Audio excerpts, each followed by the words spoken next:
make a start. Good evening, everyone. Welcome to this meeting of the Planning Committee. To my right are my fellow councillors, and it will be the five of us who will be making the decisions on the cases in front of us this evening. To my left are officers who will be presenting and advising us, and the officer team is led by Amanda Reid, who's the Director of Planning and Place, and she's the lady sitting immediately on my left. Okay, so if we can start, are there any apologies for absence? That there are none.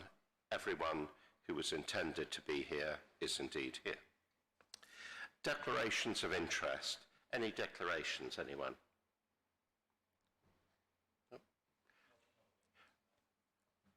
No. That's very good. Thank you.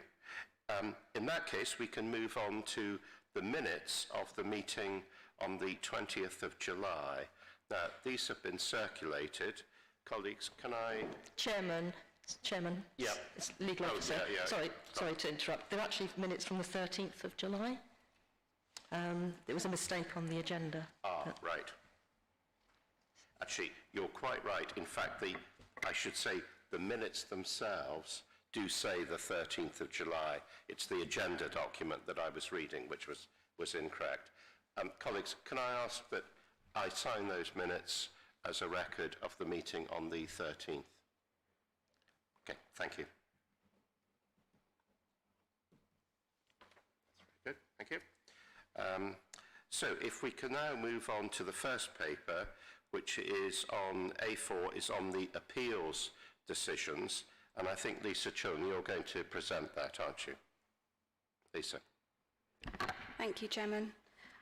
Just for the benefit of members and for everybody else listening, the appeals monitoring paper before you this evening, we used to report this some time ago. Following a request from the Chairman, we are bringing it back. The report does focus on appeal decisions that have been allowed by the Planning Inspectorate. So you'll see that the paper comprises of 13 appeal decisions, including 3 committee overturns. That is of a total of 31 appeal decisions received between January and May 2021. I don't know if members have any questions. There are a couple of appeal decisions that I was going to focus on, if I may. The first one was the appeal decision for 201 to 207 Kensington High Street.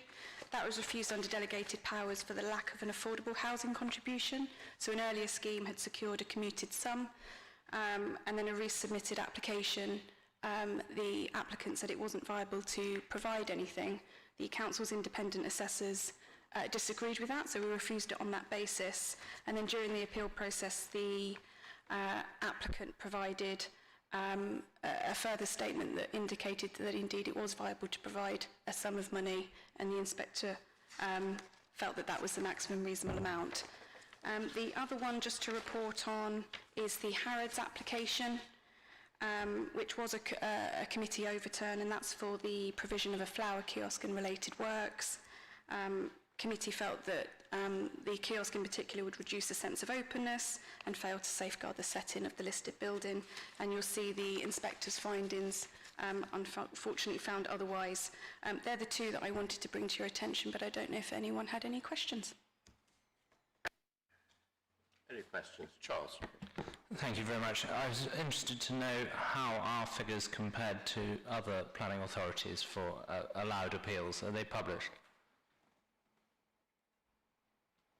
Yes, I think they are public information. I actually don't know the answer, but in terms of how we're performing, the benchmark figure is generally around 65%, so it's generally 2/3 dismissed.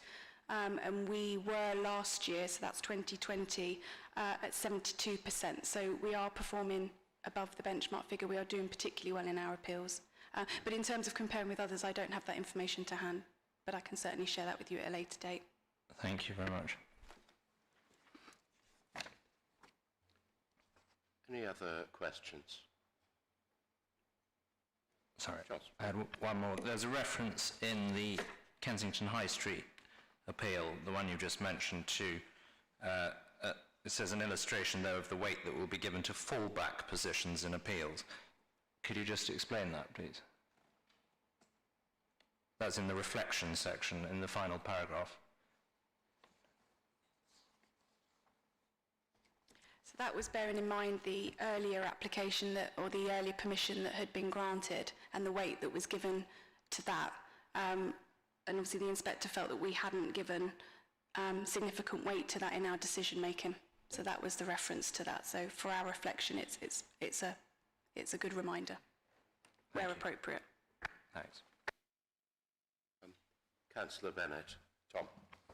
I was just wondering, do we have costs awarded against us in any of these appeals?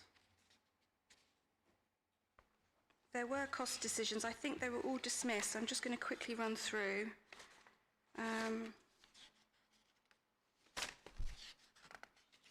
There were two and they were both dismissed.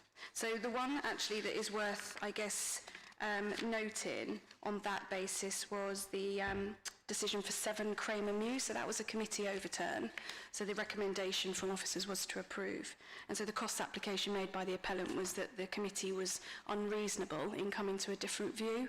And we've seen this argument played out before, but the inspector, as you can see in the findings and reflection, said that committee members were entitled to come to their own decision. That is their role, and that they had given, proper consideration to the relevant policies in the development plan.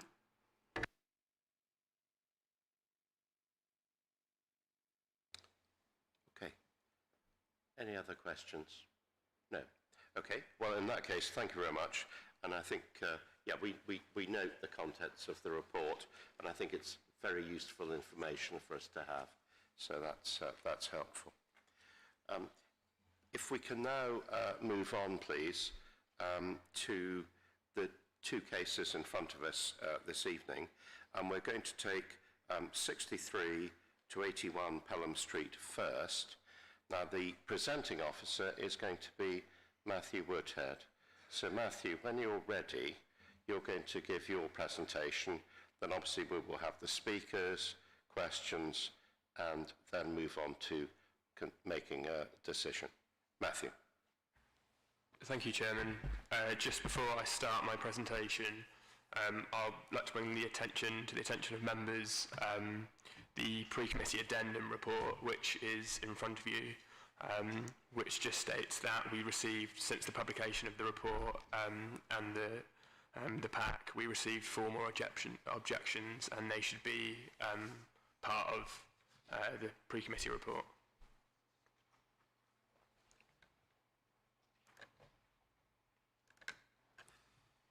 So the application site is 63 to 81 Pelham Street and is located on the northern side of Pelham Street, between the junctions with Thurlow Square and Brompton Road and Fulham Road.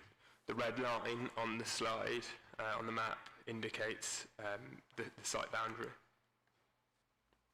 The site comprises of a 4-storey building fronting Pelham Street, which can be seen on the slide, and comprises predominantly of an office use located at ground and on the upper floor levels. So here you can see the main entrance to the building and the office floor space.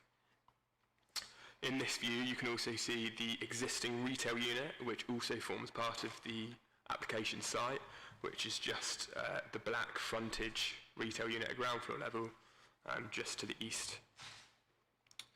And then beyond that is the context of the site, and that comprises the 7-storey building of Crompton Court.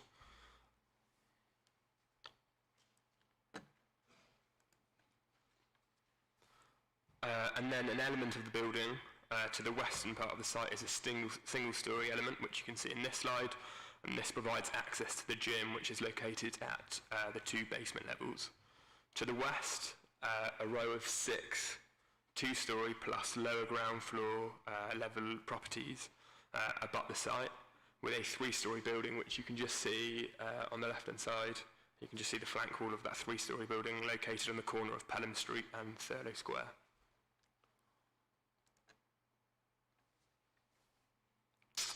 And then the slides in this view, so the one on the left, the image on the left, is a view from the Thurlow Square, so the bridge over the railway lines, and this shows the rear of the application site and the relationship with the surrounding context. So you can see Crompton Court in the far distance, you can see the existing building, and then this kind of three-storey building that I just mentioned, and then you can see the underground railway lines, and then on the left-hand side you have the south side of Thurlow Square. You've got the South Terrace and Alexandra Place, which is a bit further in distance, but it gives you an idea of the context of the application site. And then the image on the right-hand side is a view from Crompton Court, so that's the building to the east, which we just saw, and this view looks back over the application site, so you can see the four-storey building on the left-hand side, and then you can see some of the kind of servicing yard to the rear. So the rear of the application site comprises the parking and the servicing, and so you can see some of the structures that exist in that instance. So the summary of the development proposals. So it's proposed that the existing building would be entirely demolished, and this will be replaced with a six-storey building. The building would have a roof plant enclosure located to the top of that storey. Part of the proposed building would be 2 storeys, and this will be located to the west of the site. The proposed uses are for an office and gym use. The development also proposes the enlargement of the existing basement levels, as well as the reconfiguration of the public realm and the parking arrangement along Pelham Street, with on-street loading bays. So this first slide shows the existing front elevation, which is the top plan, and then the proposed elevation fronting Pelham Street.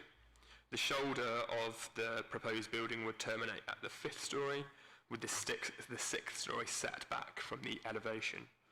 And you can see the relationship with the 6th storey here, and then the plant enclosure just on top of that. Again, as I mentioned in the summary, the 2-storey element would be located here, adjacent to that row of properties, and then this is Crompton Court on the eastern side.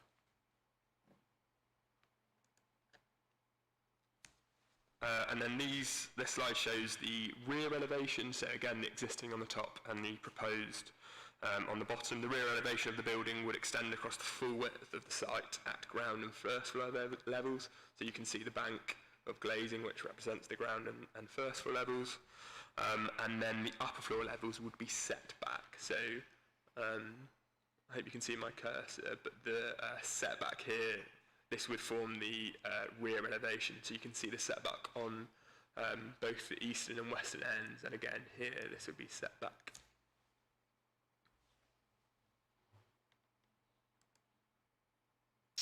And then this slide shows a section through the existing building, so again provides a bit of context with the site with the railway lines to the rear. You can see the servicing yard and some of the structures that sit at the rear, with the building that fronts Pelham Street itself, and again Pelham Street, and then the building opposite. And this is just a comparison with the proposed development, so you can see the extent of the proposed building, which would be set back to the rear of the site, and the height. Again, this is the 5-storey shoulder element, and then the 6-storey roof, and then the plant enclosure on top of that.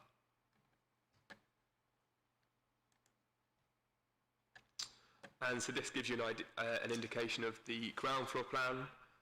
So again, you can see the 2-storey massing down here on this side, with the setback building line to Pelham Street, and the relationship of the proposed building with Pelham Street. And then this shows an existing roof plan, so there's a slightly darker line, which is here, which shows the main massing of the existing building, and again it's visible, the structures that we've seen in some of the photos are located here, and then there's parking on this side, and then this is the single-storey element by which the gym is accessed. And then the proposed roof plan, so again this shows where the building line would be sat. The 2-storey element would be articulated around the back of this element. So this element would be the 5-storey element, and this would protrude beyond. Again, this is the roof story, sorry, which again is set back from the front elevation and the protruding west elevation and the east elevation. And you can see these floor levels again are those where the building massing would be set back from the boundaries of the application site. So this is just a table summarising the existing and proposed uses. So it gives you an indication of the changes. So as you see, the retail unit would be lost as part of the proposals. The gym would be reduced in size, and the office would have a substantial uplift. And then here is an arrangement of the proposed reconfiguration of the layout along Pelham Street. So as part of the development, this will be rearranged. In the existing situation, 8 pay and display spaces and a motorbike parking are present along Pelham Street outside of the application building. And the proposal would provide the motorbike parking, 5 pay and display spaces, an accessible parking space, as well as on-street loading bay. And this will be as a shared surface with the pavement. And then the 3 pay and display spaces are proposed to be relocated within the Brompton Cross area.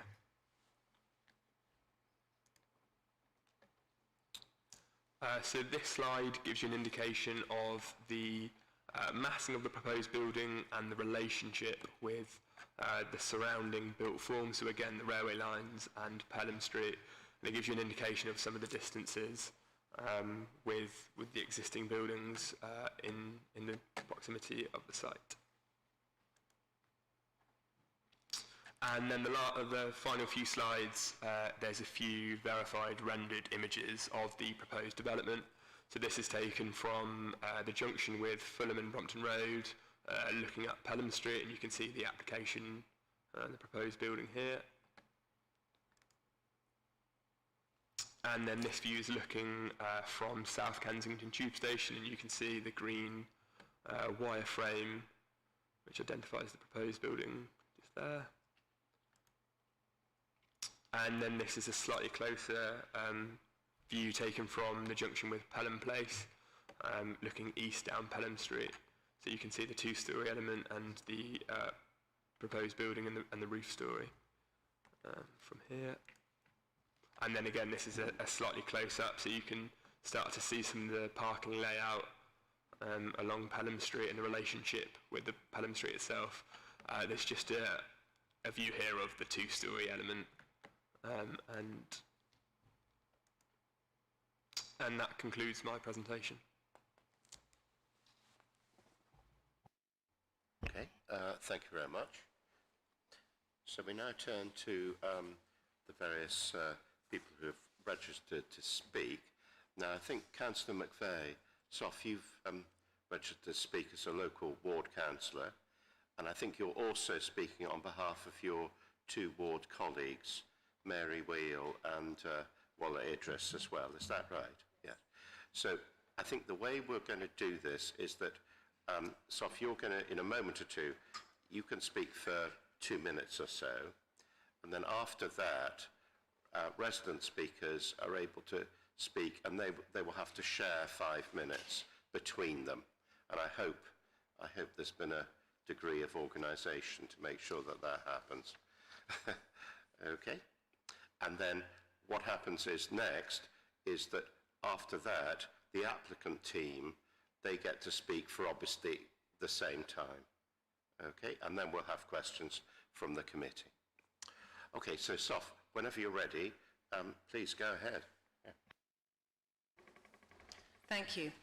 I'm representing 400 residents who have objected to this, as well as fellow ward councillors. And I'd like to run through the 5 decisive issues on page 4. 1, appropriate land use. No, currently offices, but this is proposing to double that, with no incubator start-up offices, no retail, and halving the gym size. 2, will it preserve or enhance enhance the traditional character of the area. No, it's wholly out of keeping with the area. A huge monolithic slab of concrete offices in a low-rise brick and stucco residential area. 3, will it safeguard living conditions? A resounding no. The scale is huge. Look at the front elevations we just saw and how small the house next to it is. Don't look at the nice images because they use different angles. 4, benefits to the public realm. No, they are land grabbing, taking our pavement and road to use it for their own servicing and deliveries, which used to take place inside. And with hundreds more office workers using this building, how will the already very narrow pavement cope? It's also a bus route, and now the buses can't even fit. Sadly, it's another accident waiting to happen. Better for the environment, number 5, no, again, not one tree has been proposed. Some rather sad-looking planters have recently been added as a SOP, and recent talks of a tree in one of our own parking bays as well. But all the trees in the images are borrowed trees from neighbours. We are proud of our green leafy borough, and this will not add to that. And we all know that concrete is one of the worst environmental villains, and it does not age gracefully. So these 5 decisive issues give you reasons to refuse, all breaching various and numerous policies. Please do not approve this concrete monolith. It'll be a sad legacy for South Kensington. And please do ask questions. We have here experts on traffic, particularly about the narrowing of the road and sustainability, and to the Kensington Society about the high buildings and D9. Thank you. Thank you very much indeed. So moving to resident speakers, who would like to go first? Sir, Sam Gordon-Clark. Okay, yes, Mr. Gordon-Clark. So if you start off now, just to remind you, between all of you, you have to share 5 minutes. So I'm afraid if you end up speaking for 5 minutes, then obviously we'll run out of time, unfortunately. But please, when you're ready, do go ahead. Thank you. Thank you. I'm a long-term resident of South Ken and speaking like SOF for 4 residents' associations and 400 objectors. We ask you to reject this application for the following reasons. First, size and consequent harm to the conservation area. Second, risk to the safety of pedestrians and vehicles. Third, unsustainable design. Fourth, detrimental effect on the area, providing no public benefits. Fifth, contravenes numerous planning policies. It's too big. Our major objection is rooted in the excessive height and mass of the proposed building, 116% larger than the existing one. Other detrimental consequences flow from this: harm to heritage, danger to traffic and pedestrians, and it is unsustainable. There are no benefits to the public. No housing, no open space, lost amenities. It respects neither Pelham Street's existing context nor its low-built and varied streetscape, justifying its excessive height by using Crumpton Court as a benchmark is wrong. Even the local plan excludes this site from the Brompton Cross district centre. Any tall building is required under policy CL12 on building heights to be approved under exceptionally rare circumstances and must make a wholly positive impact on the character and quality of the townscape. The existing building does make a positive contribution to the townscape, to the historic environment of South Kensington and the adjoining conservation area, and has both historic interest and architectural merit.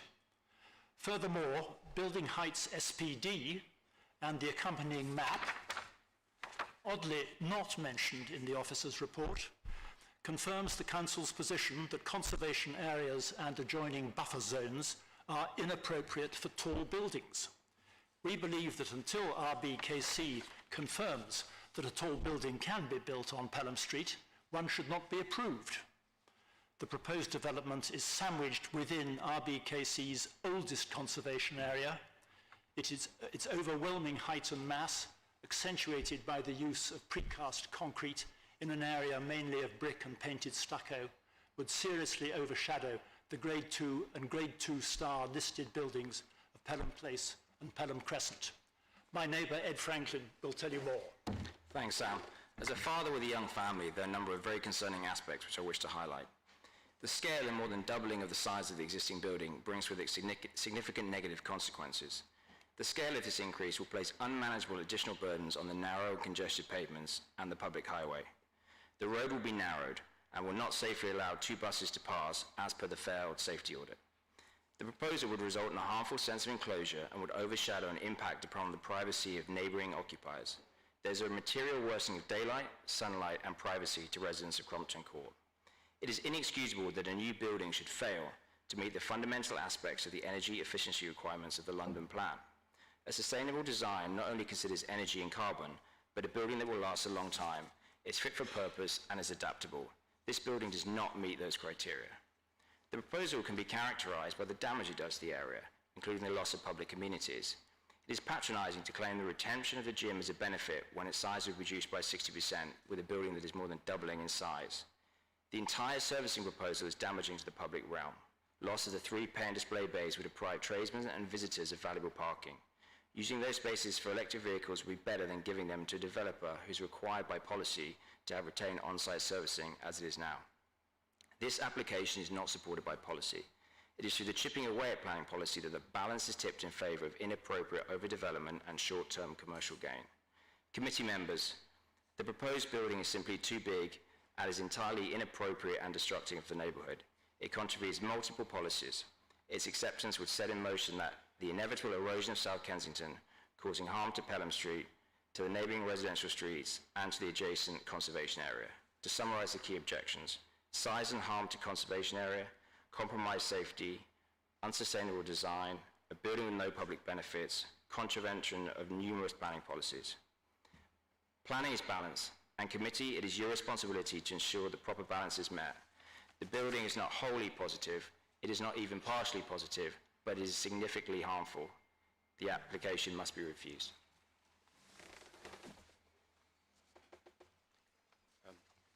Thank you.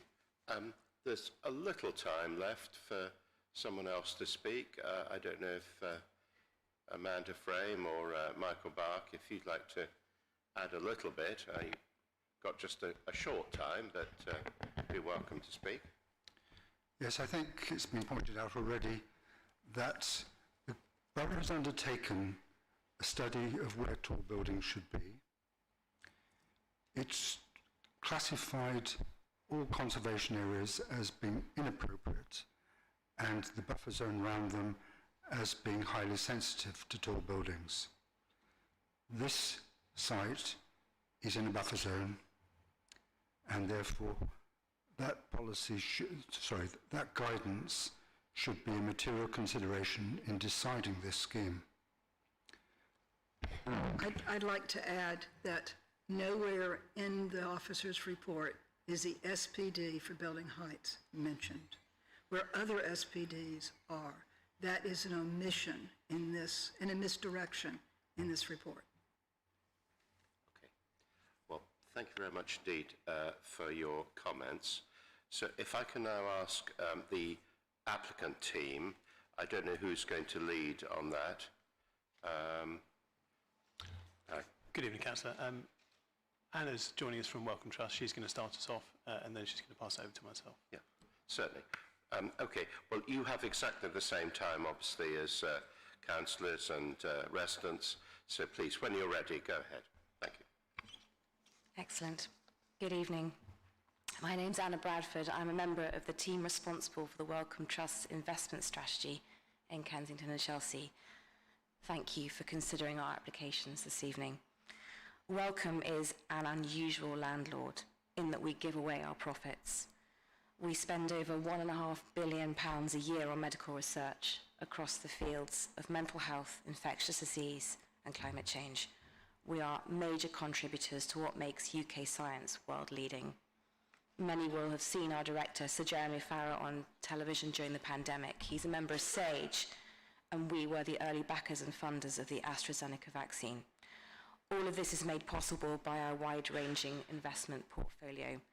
Our only source of income is from our investments, and this includes an element of property, in large part from our South Kensington estate. And this is the jewel in the crown of our property holdings, and we've owned the portfolio since 1995.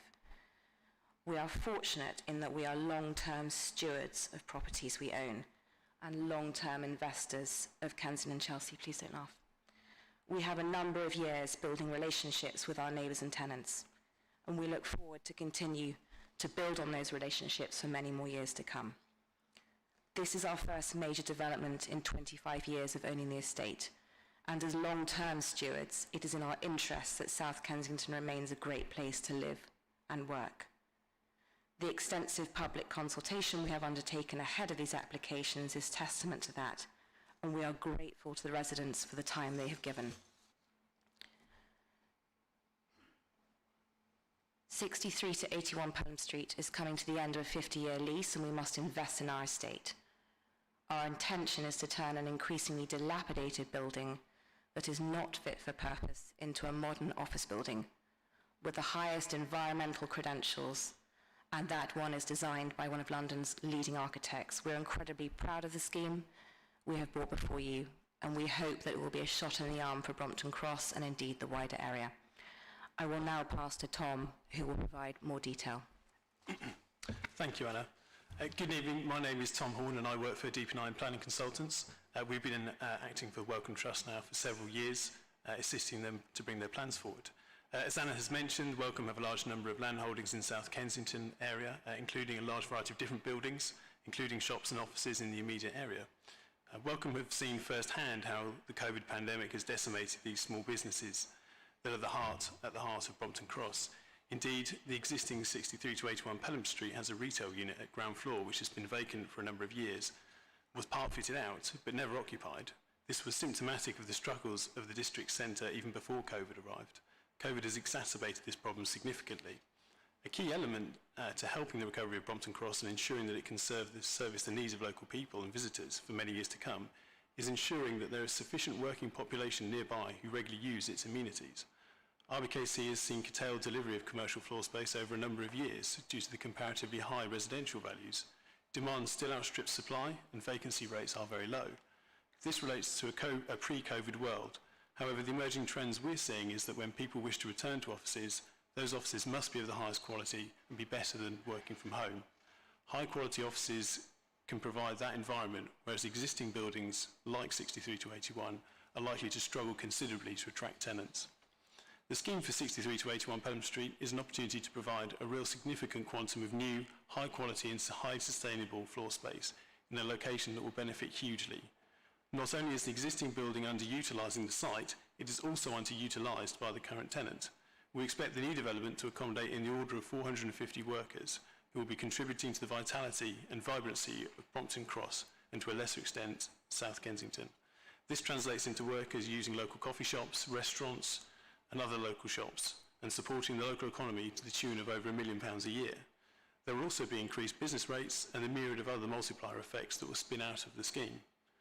Furthermore, the new building could be subdivided into many small components to create flexibility for a variety of future tenants. The existing building is very difficult to subdivide due to the core arrangement, and we believe the existing tenant only has a small workforce on site in any case, and therefore its contribution to Brompton Cross is very modest at best.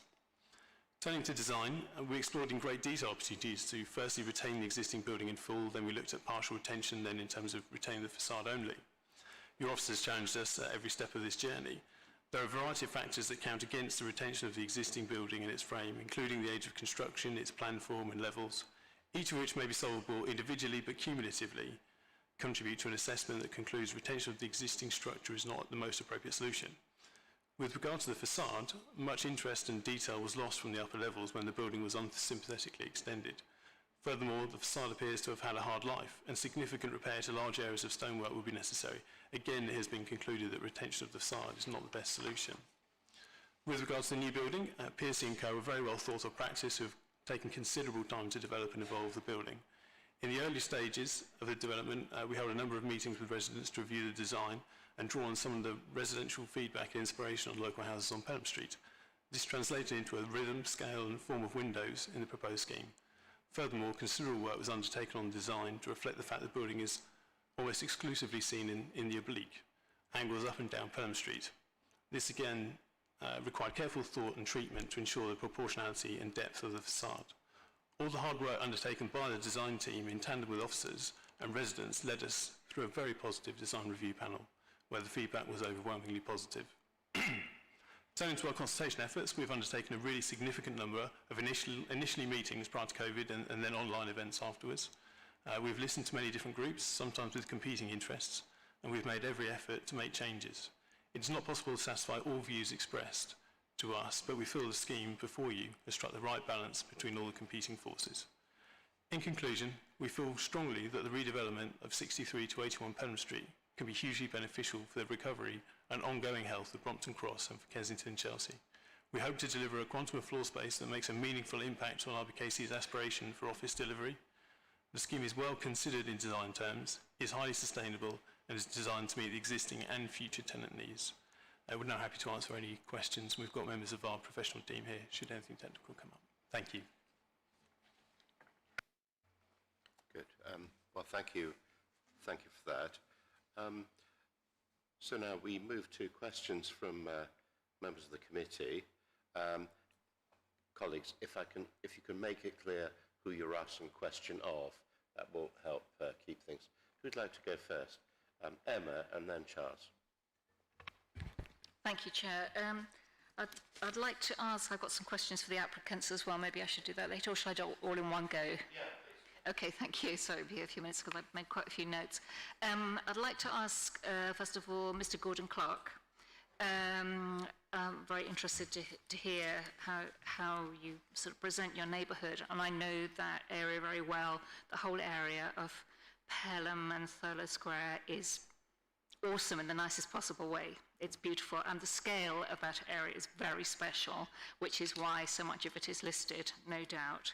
So clearly also I'm picking up, I may have got this wrong, that there's a kind of affection for the existing Art Deco building and all the other reasons against actually not refurbishing is a layer of issue, but there is an affection for that building, there's no doubt about that, which is far more in scale. That's what I'm picking up. So I must say the Ministry of Defence isn't my favourite building, but in Whitehall it's got plenty of space around it, and that's what I'm feeling from this, that actually the building, it's the wrong scale in the wrong place. There's not enough space around it. If you want a grand building, you need space around it like the Ministry of Defence does. So I don't know if that's also what you're thinking, is that it's just that it's not that the building is an ugly building in itself, except that it looks like the Ministry of Defence, but that it's too big in that place, in that very special area with the scale, and particularly the scale of that area. Would that be fair to say? I think you've summed it up better than I could, Councillor. Thank you very much. We do have affection for the building. Stanley Peach built it in 1924. And if it's deteriorated to an extent that it has, it's a bit of an indictment on the incumbent owner, I think. As for destroying it, well, the Architects' Journal said the other day that, I think I'm right in this quote, demolition is construction's dirty word. The greenest building is the existing one. Absolutely. And we very much hold to that. Okay, thank you. Thank you. Shall I move on to my, thank you very much. Okay, so I would like to ask Anna Bradford maybe, or anybody else who may be relevant to answer this. You're talking very much, and I'm aware of your huge property holdings in that area, that you're talking about being stewards of the future, stewards of that area and stewards of that building. Of all the buildings, indeed, that you own around there, but you know, I'm really struggling with the idea that such a huge building actually works there, and the kind of stewardship doesn't only refer to bringing money in to do all the amazing work the Wellcome Trust does, but of the area that you're creating money in. So I'm interested in how the rationale behind that. and keeping South Ken that great place to live and work and so on. But more than anything else, the more I look into, and I have read it all, what really mystifies me is how this building, and I kind of made it plain about the scale and the design of it, and is how that building will actually function in reality. The idea that 2 loading bays can service all of those offices, 450 people and all the other people who work there, and the cycles going up and down, and 6 o'clock at night, there could be 10, 12, 20 different units there. All the cleaners are going to turn up. Where will their vans go with all their cleaning equipment? And I can't see the servicing working at all from 2 loading bays, let alone all day when there's stuff coming and going all day. I'm absolutely mystified at how it will actually function properly. 159 cycles going up and down in a lift, or I don't know. None of that works. I don't see how it can work wherever this oversized building is. So can anybody please talk me through just the basic everyday functioning? I cannot see how it can possibly function in a safe way from 2 loading bays going back across the pavement all day. So whoever is the expert in that, could they please talk me through that? Thank you, Councillor. I'll do my best to pick up on most of this. I think we've probably got a few of the answers to your questions. I probably wish to address this point around the scale or the size of the building. The existing building is quite a shallow footprint. It's quite unusual in the fact that it's very narrow. You can almost clearly see from one side of the floor plate to the other from the outside. You can see clear daylight. And that's sort of a function of the building's inefficient use of space. So when we're talking about the increase in floor area, we're simply building the scheme back towards the railway line.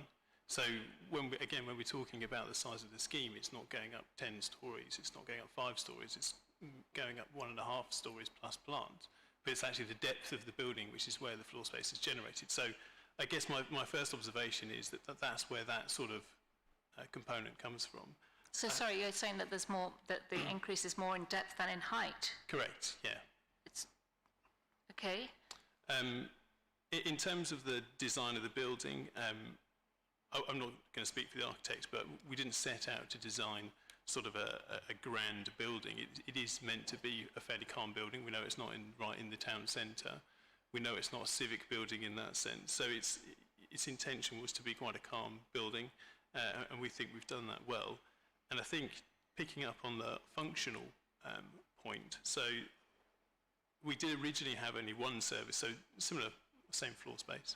We did originally have only one servicing bay. We liaised with RBKC officers, transport officers, and it was close to not being enough. So instead, we have extended that to 2 servicing bays outside the building. And that is easily enough to cope with the servicing that our building will require. There could be 40, 50 officers in there. Sorry? Sorry, I'm just not understanding how one service bay can work. So there could be 40, 50 officers, I don't know. There's 450 people, 5 or 10 people per office, maybe more. I don't understand how that could... So the servicing bay is double sized, so you can get twice the number of vehicles in it. The building probably, in all likelihood, could be split in 2 per floor. So you have 1 tenant on each side. That kind of makes sense in 6 stories, so it's about 12 tenants. But we've run the numbers, we've worked the numbers through with RBKC officers, and from a professional sense from our side and from your officers' side, we're all comfortable with those servicing bays being in excess of what we would need. Excessive.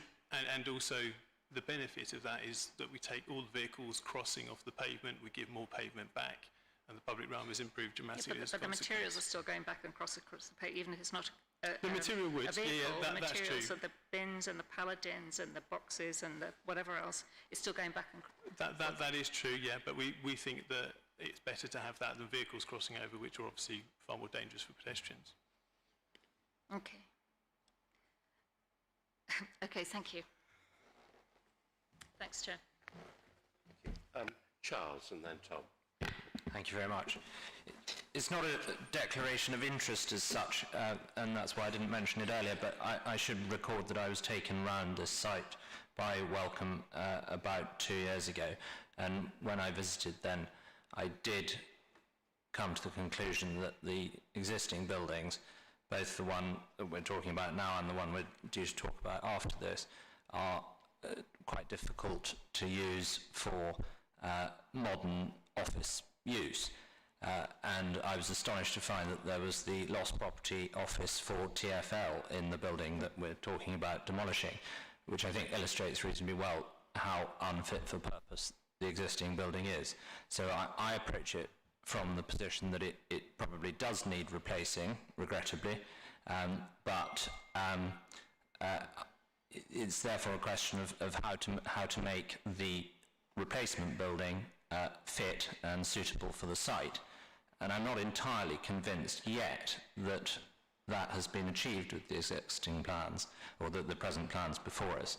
I share Councillor Dent-Coates' concerns about the servicing bays, and I'm conscious that that bit of Pelham Street is jolly narrow, and I was nearly knocked off a Boris bike not so long ago, cycling along there outside the gym that was shown earlier. So I do have very real concerns about the idea of having two servicing bays and on shared pavement and not taking vehicles into the building, as I think happens with the existing building. So I just mentioned that, and I've heard the answers so far, but I don't know if they can be expanded upon by the architects. I think we've got someone from Piercy here, so perhaps they can explain why it's not possible to have a servicing bay within the building rather than on the street sharing the pavement in front of it. So that's the first question. Second question is I do think there's been a huge lost opportunity to include more greenery on the site.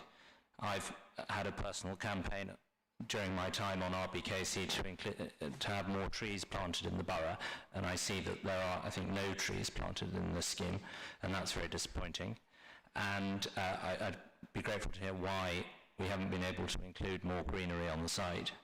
And then thirdly, on materiality, there's a reference in 6.69 of the officer's report to the planning statement having included references to the use of traditional materials including stone and brick, and then it says that no stone is proposed in the building before us and that it's all going to be precast concrete, which I think is odd and disappointing, so I'd like to have that discrepancy explained to me, please. That said, I do think the design of the building is quite good, servicing issues aside, and so I have not made up my mind yet how I'm going to vote on this, but I'm open to persuasion, so look forward to hearing from you. And then I've got a question for Mr. Gordon-Clark in a minute, if I may. Thank you, Councillor. I think what I'll do is I'll pick up components of those where I can, and then I will pass over to Neil's happy to, just to pick up a little bit on the architecture.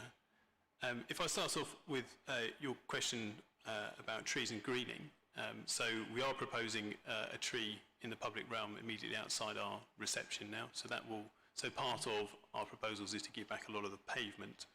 So there's a large paving area immediately outside the reception. We're pushing the Pure Gym back to the building line of the villas next door. So all of that will be new paved area, and that will also include planting in that area, and there'll be planting all along the facade at ground floor. At sort of roof level, so because the building has multiple roofs, we've got quite a good opportunity to green all of those roofs. So the roofs nearest our neighbours at 61 Pelham Street, again the villas, so all of that will be green roofs. Our neighbours at Crumpton Court, so we're going to have inaccessible green roofs all there as well, and we'll have greening as part of the sort of roofscape as well. So I think we are sort of improving the green environment with the building. And I think we've done pretty well there. In terms of the servicing, it has been a tricky issue. We've discussed this for many weeks with officers.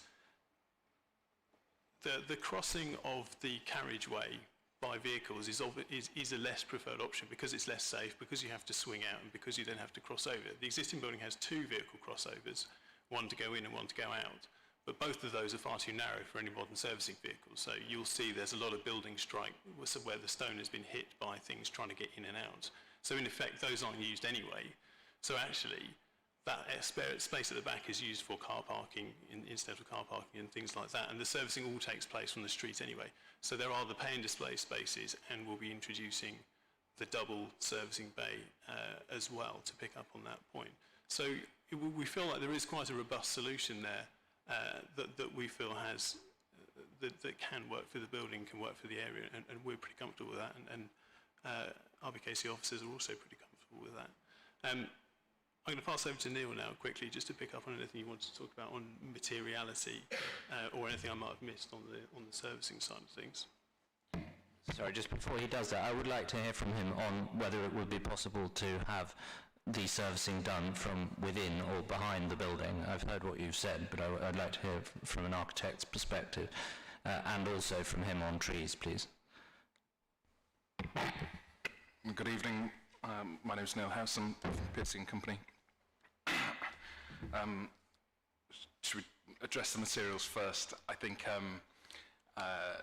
concrete, seen as the negative in that, what we're talking about is essentially a cast stone. It's a man-made product in that sense. So the front facade is dressed in the same way. It is a precast concrete because concrete, it's cement, water and sand and stone aggregate. So that's why the building looks the way it does in that sense.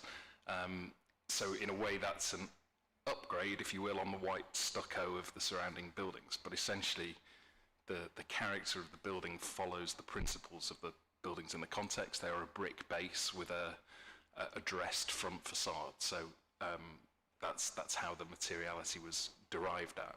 So that follows some of the principles of the existing building in that sense. Greenery, just to touch upon that, I think we've got 540 square metres across the various roof levels of blue and green roofs, so there's a significant benefit to both ecology and sort of urban cooling, if you will, to avoid the heat island effect. So I think that's a significant positive. Obviously, with street trees, there is the challenge of servicing and placing new trees within all the kind of the routes for gas and electricity and those kind of commitments. I think at the moment we're saying that we're trying to provide one major street tree towards the entrance of the scheme. I think it's only been a hesitation that, can we commit to that when there's various pressures on delivering that. We didn't want to promise something that we couldn't deliver. And then with regards to servicing, Lloyd is the transport engineer, but essentially the depth of the site is not particularly huge. It's sort of 24 metres, give or take, in the middle of the site. So turning a serious sized vehicle is very difficult on that site. And I think the teams felt that it would be much more beneficial to for pedestrian safety to kind of service from the street. And that was a key approach that we took from the very beginning. I'm happy to add a little bit more to that, if that's all right, just in terms of servicing. So, as Neil was saying quite early on, we had pre-application discussions with RBKC highway officers, and part of the information that we submitted and that was included within the transport assessment as part of the appendix, we were looking to identify options in and around servicing. So we evaluated various different options for on-site servicing. So we looked at vehicle tracking and swept paths for bringing a vehicle into the site, turning it with a three-pipe turn, turning it on a turntable, turning it in one movement, and what that meant, and as Neil said, the depth of the site makes that very difficult, both because of the physical depth, but also then from a structural perspective because of the area needed within a single defined location. And we also had concerns about the potential for the kind of interaction with pedestrians, picking up on sort of local plan policies about improving the pedestrian links on Pelham Street. And through those discussions with the highways officers, we determined that the most appropriate approach would be to separate pedestrians from vehicles and locate the servicing on street. And in terms of the number of bays, again, just to provide more comfort in terms of what the assessment looks at. We picked up on the TfL curbside loading guidance, which provides survey information and average information about the dwell times for servicing vehicles for particular land uses. So for an office, the average dwell time in London is 12 minutes and 36 seconds. And so you can then look at our trip generation assessment, which looks at comparable office uses, the number of trips that they generate, and then looking at the size of our office. That indicated that it would have 16 vehicles per day, and it actually means that we were looking to constrain, so we've suggested that we would constrain servicing to happen between 10 and 4, again, so that it avoids the peak pedestrian times, which we identified from our survey. So actually that interaction in terms of movement of materials is mitigated. But actually the capacity for those 2 bays, in theory, obviously it would be end on end, so you need some residual capacity, would be 48 vehicles as opposed to 16, which is what's anticipated. So I just wanted to provide that information. Thanks. May I just follow up? Yeah, of course, Charles. Thanks. You haven't yet persuaded me that it is better for residents and locals and other users of the area to have a vehicle or multiple vehicles idling their engines on the street in parking bays, shared bays, rather than taking them deep into the site and replacing those shared bays at the front with street trees, which would solve 2 of my concerns in one fell swoop. So I think it would be better to just redesign that element of the scheme so that the vehicles go into the building and street trees are planted all the way along the front. But that's my view. A quick question from Mr. Gordon-Clark, if I may. He mentioned that increase in the size of the building of 116%, and I was just wondering where that figure came from. I have to say I can't actually remember, but it might have been in Mr. Woodhead's report. Perhaps it wasn't. I don't know. I quickly did the maths and came up with 95% increase in floor area. Or shall we say twice as big? It's somewhere around twice as big. I just wondered if I'd missed it somewhere. Sorry. Thanks. My fellow councillor also saw 116%, so I think I did miss it probably. Anyway, thank you very much indeed. Could I just go back to your question about the servicing of the site, because I have lived in South Terrace for 40 years, which has been an enormous privilege, and I have never in those 40 years heard of any problems between vehicles going into the building as currently in order to service it. No problems at all. But I would like to perhaps ask our traffic engineering consultant, Mr. Paul Mew, who's registered to speak, if he could perhaps clarify that and add to it if that's in order. I think I better ask him a question to make it proper. Thank you. I think I meant to pose a question to him, but I would very much like to hear your view, Mr. New. My concern really regarding the loading bays is that the installation of loading bays would mean a narrowing of the carriageway from 6 metres to 5.5 metres. And I regard that as being rather unworkable. Two-way buses need 6 metres, each bus is 3 metres wide, and simply there isn't enough width, and there'd be a disruption to traffic flows as a result of the widening of the loading bays and the narrowing of the carriageway. This was picked up in a safety audit which the council commissioned, and the safety auditors were concerned that there would be as the buses moved apart to get past each other, they would encroach on the footway on the southern side of Pelham Street, and there'd be a risk to pedestrian safety. And as far as I can see, nothing was done to alleviate that problem that was identified in the safety audit. So there's a remaining issue there as a direct result of the narrowing of the footway, of the carriageway. Thank you very much. I was trying to think to myself as you were talking how many buses go along Pelham Street. I don't think it's very many. I think it's some of those. There are a lot, are there? Right. Okay. Thank you. Yeah, it's a proper bus route. Definitely. Charles. Okay. Thank you. Tom. Thank you, Chairman. I'm going to continue along to existing lines of questioning.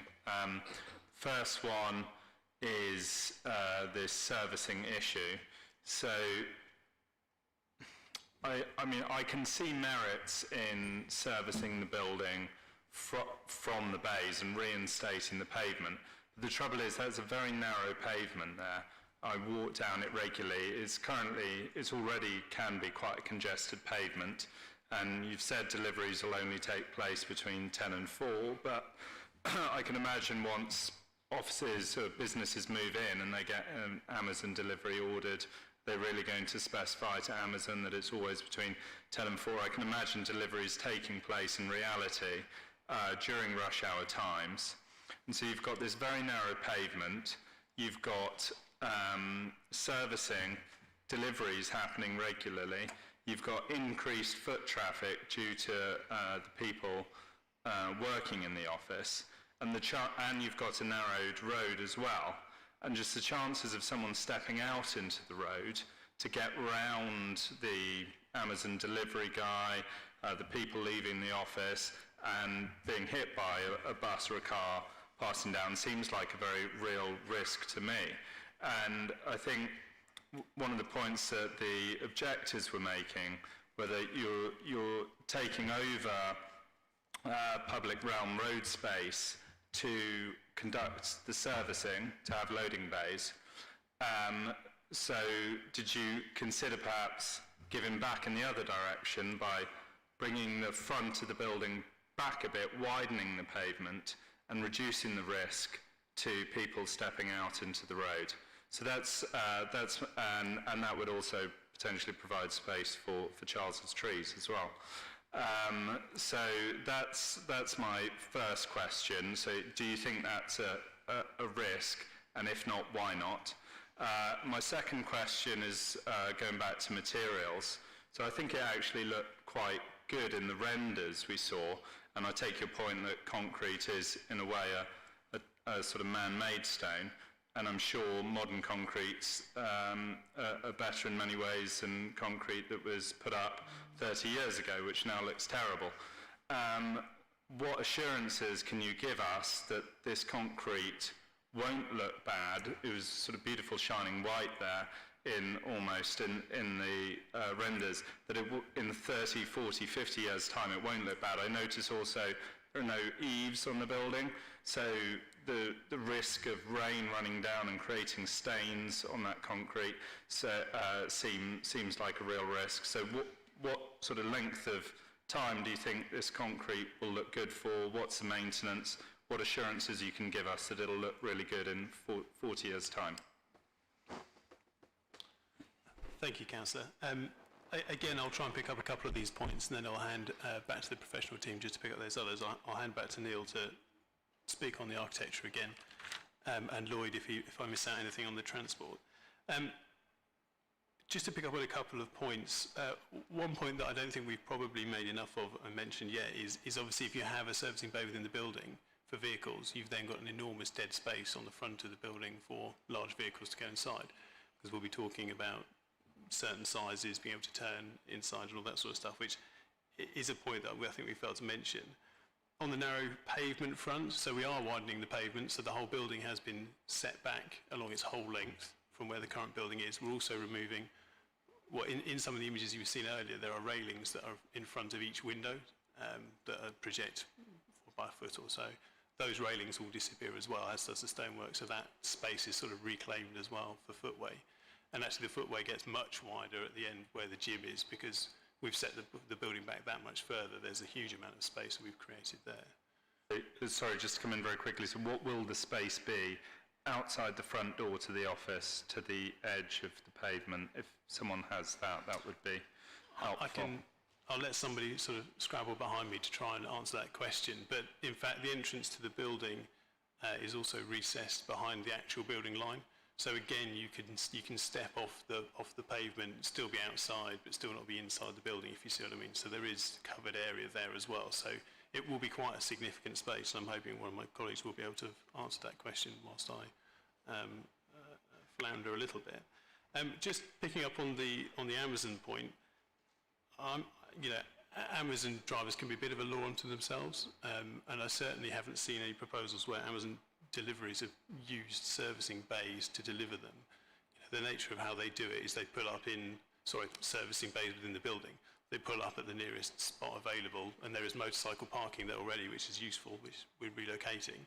And there's the servicing bays that they'll be able to pull up into, and that stream of people will continue as existing. So I think we're pretty comfortable that this is a workable solution, and even if we had a bay that was in the building, they wouldn't use that anyway, because that's just how their business operates. And you're right, they are quite unruly. I don't know if we've got that number, Neil. So to highlight a few numbers, the whole building line set back a minimum of 250 millimetres, so the pavement along its whole length is wider than it is at the moment, which is about 2.4, so we typically get up to about 2.9 across the majority of the frontage of the building. Also, when we've got kind of key entrances to the building line itself, the entrance is set back significantly in all cases. So on the cycle entrance, the door to access that point is set back a further 2 metres.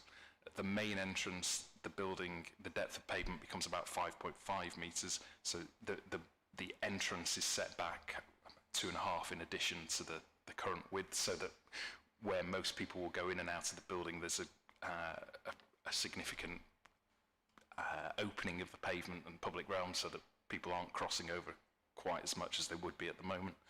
And then where the gym entrance is, that's set back a further 6 metres from where it is at the moment. So again, pedestrian flow should be much easier in that balance. And just to add that, in terms of quantification and assessment within our transport assessment, so we did undertake a pedestrian comfort level assessment, which assesses the pavements on Pelham Street, and it's an assessment that was developed by TfL, but essentially it looks at footpath width and the demand on those footpaths. So we've looked at that both within the current situation from our surveys of pedestrian flows, as well as looking at the cumulative assessment of additional flows generated by the proposed development, and all of that demonstrates that the pedestrian comfort level is still appropriate and high, and therefore, in terms of your concerns or any concerns, we don't have any about the potential for people looking to get around vehicles or overspill onto the road. Part of the design as well, albeit that the width of it wouldn't have been considered within the pedestrian comfort level assessment, it was mentioned that the parking bays, loading bays, have been designed to be a shared surface, so we provided some example images within the transport assessment and within our pre-application discussions with highways that showed how you can have the space used flexibly, so when there isn't vehicles parked within there, it can actually be used as flexible space so that it feels much more generous in terms of footpath width. So actually, up to the potential of the sort of 5.5 metres width could be used during those times. Neil, did you want to pick up the point about durability of materials? Yeah, absolutely. So I totally agree. It's all in the detailing. If you go through the design and access statement, there are a number of sections that try and secure the quality through the application. Whilst there are no kind of overhanging eaves, each story is expressed with a horizontal string course that has a drip detail. That will change the way the building's weathered. Obviously, the building has a depth to it. We've worked pretty hard to kind of maintain that architecturally, because it references the existing context. And I think in terms of lifespan, because we're using that kind of material, it should last a very long time. It obviously needs to be maintained properly, and there are kind of mechanisms within the design at the moment to allow cleaning process to happen properly at the moment. So yeah, it's all in the detail, and that is what needs to happen and will be done. So, sorry, you said even though there's no eaves, there's something designed into it to make sure that you don't get sort of streaks? Yes, absolutely. So at every floor level there's a horizontal string course that projects beyond the face of the building and has a small drip detail so that when rain runs off the edge, it will then drip into the street rather than drip onto the building itself. So those things have been duly considered. Thank you. Maxwell. Thank you, Chairman. I think it's good that this site is getting attention. It's been overlooked for quite a long time. I've walked past this many times. But it is an imperfect application. It's quite a cramped space. Kind of reminds me of if someone's got like a Lego playset and they want to use every single piece, even if it doesn't quite fit on the site. But we live in the here and now. This is the application we've got in front of us, so we've got to consider it. My question for the objectors is, if you're in my seat and you're considering this, if this were to be granted, if you could amend the application, what would you amend, realistically? Can I bring in we've got two experts here, because just when we were talking about concrete, I thought it was quite interesting to get the environment moment here. I don't know if that is a good time to... If it answers the question, well, in terms of what would you amend? Or would... Sam, do you want to talk about that?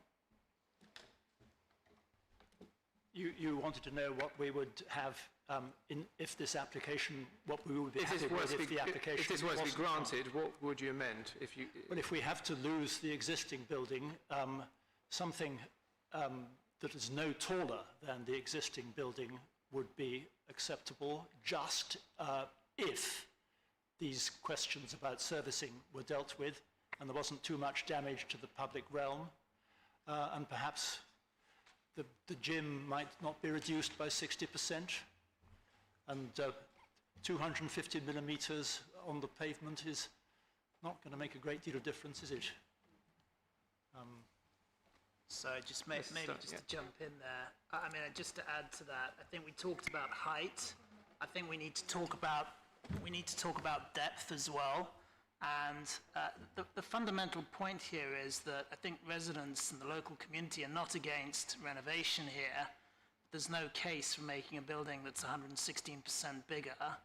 And, you know, just in terms of the depth, if you're a resident of Crompton Court, who I'm speaking on behalf today, there's over 30 flats there that are going to have, the daylight BSC assessment shows that 66% of those flats are going to effectively be looking out on a brick wall. And I think it's wonderful that there's going to be one tree outside the front entrance, and it's wonderful that there's going to be a green wall as well. But the reality is, you know, all of those residents are going to have a huge brick wall in front of them. And so the one thing I would change is, why does it have to be infinitely bigger than what's there today? I don't think it does. I think Welcome does great work, but this is a building that's been neglected for 50 years and just needs to be renovated, quite simply. Okay. My other questions are for the applicant. So I'm trying to understand the community benefit of this building, because obviously there's a loss of retail entirely. The gym will get smaller.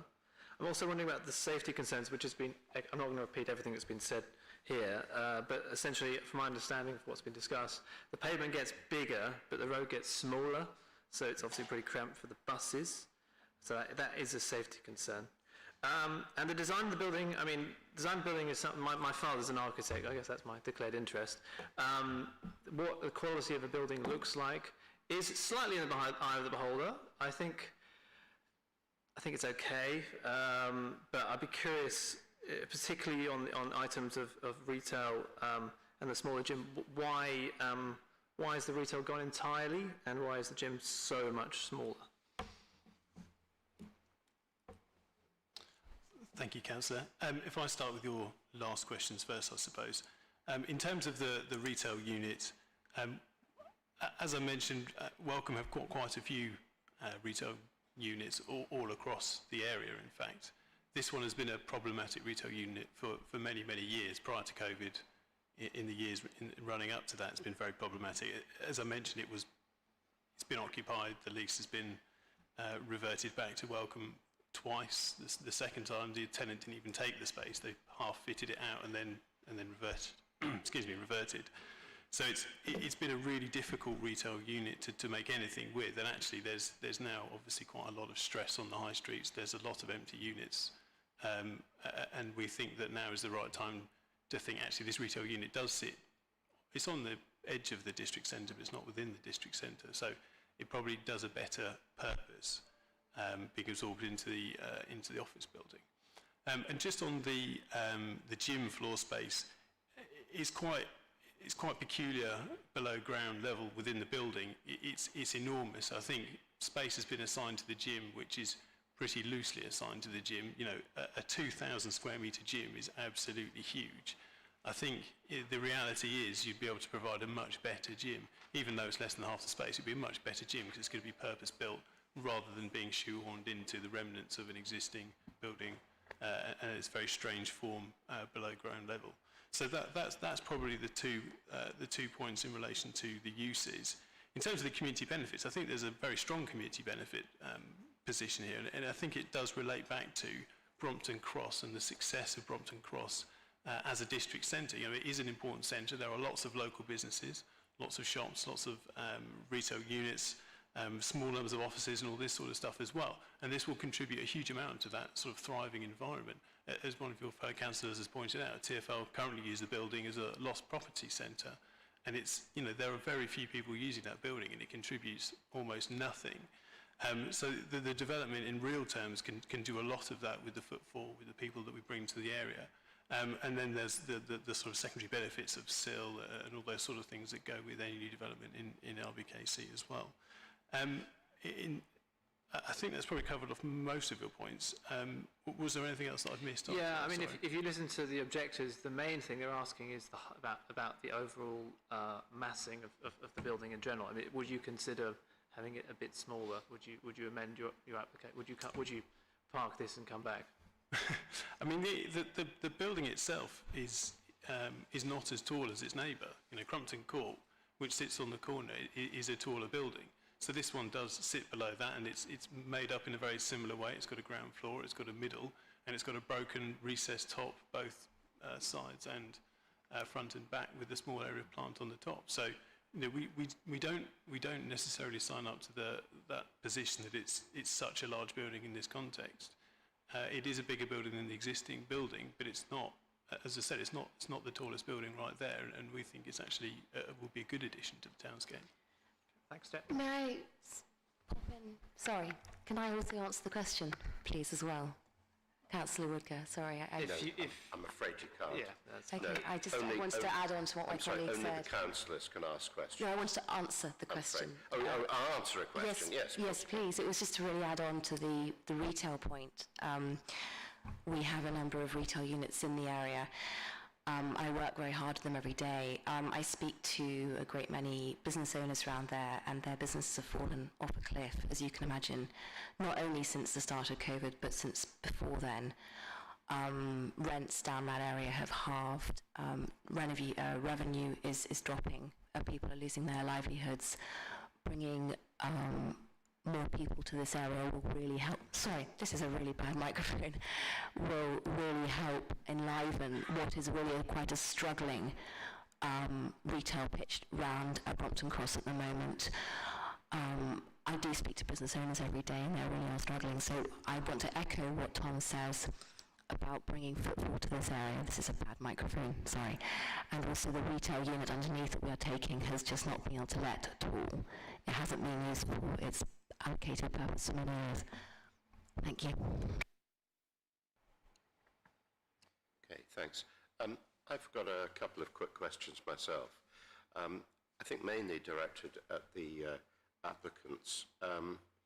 First of all, a couple of my colleagues have mentioned the front facade of the building, and we've had a discussion about precast concrete. Is there some fundamental reason, possibly commercial, but some fundamental reason why the ground and first floor, in other words, the base of the building, could not actually have a genuine stone facing? Maybe somebody can answer that.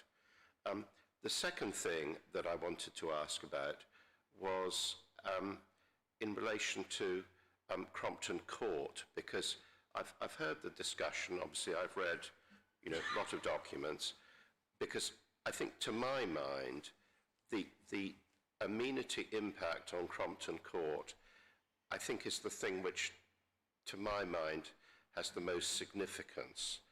And I know there's quite a detailed daylight sunlight assessment, and also associated with that, obviously, there's a matter of the outlook and a sense of enclosure and all of these important matters. And I just wonder if there's some comments that you would make on that aspect. So, in effect, two quick questions to start. Who would like to help with that, Mr. Hall? Councillor, I might just pick up the second point on Crompton Court, and I might pass you back to Neil and just see if there's any commentary on that point, on the materiality. But on the amenity of Crompton Court is a highly unusual building in that it sort of wraps in on itself. It faces towards the railway lines. Its plan form is almost like a C shape, and already the building looks in at our existing building, and it looks in at all the derelict structures and things that are sort of rusting away at the rear of our building.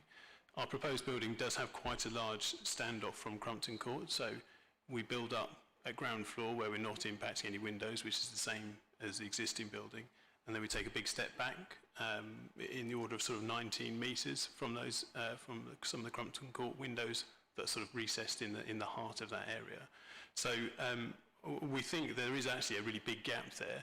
There'll still be plenty of sky, and you'll still see clear views out towards the railway tracks and the rear of the properties on South Terrace.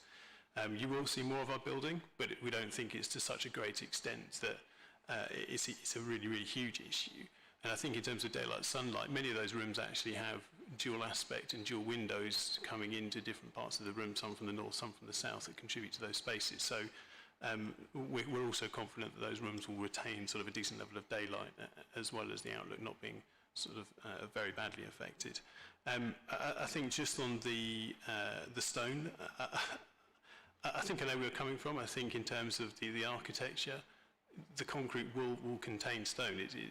That's part of the mix. I think what you're suggesting is, could it be sort of hand carved stone base? I'm not quite sure how that would work in terms of how it works with the building above, but I mean there's obviously practical challenges of those sorts of materials and that sort of thing. Neil, I don't know whether you'd add anything to that. Yeah, I'm happy to. I mean, a little bit is in the semantics. Essentially, the only difference between precast concrete and cast stone is the size of the aggregate and the acid etch finish. So that's part and parcel of it. The other thing is, if you look at the detail, there's some quite complex geometry to form the arches and the facade to give the thing depth and articulation. So that is much more straightforward to achieve through a cast rather than a hand-chiseled form. So I guess that's been part of the driving force. In truth, yes, of course, it could be laid stone. I think there'd be material challenges with that, but they could be overcome. I think what we're trying to do, what the building is trying to desperately be contextual and follow the kind of rules and rhythm of the surrounding buildings. And in that sense, the stucco fronts of the sort of Pelham Crescent and Terrace have essentially a three-dimensional sort of plastic quality almost, because they mould, and that's why it's one material across the front face. Do you know what I mean? It's not in a plastic way, but they are physically elastic. So that's why the precast concrete is a good material to kind of achieve a similar effect. Yes, I think it's an interesting thought that a stucco building has a kind of plastic-like finish. That's an interesting one. But I think we are. Maybe it's my fault. We're in danger of getting involved too much in this. We will see if we do end up with a discussion about condition 3, which is proposed in the report. I actually wanted to ask objectors about an issue relating to the proposed rear of the building. I don't know, Mr. Woodhead, can you go back to put up that image of the existing rear and the proposed rear image? Quite a bit way back in the presentation.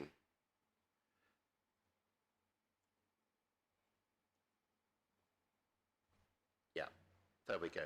And I wanted to ask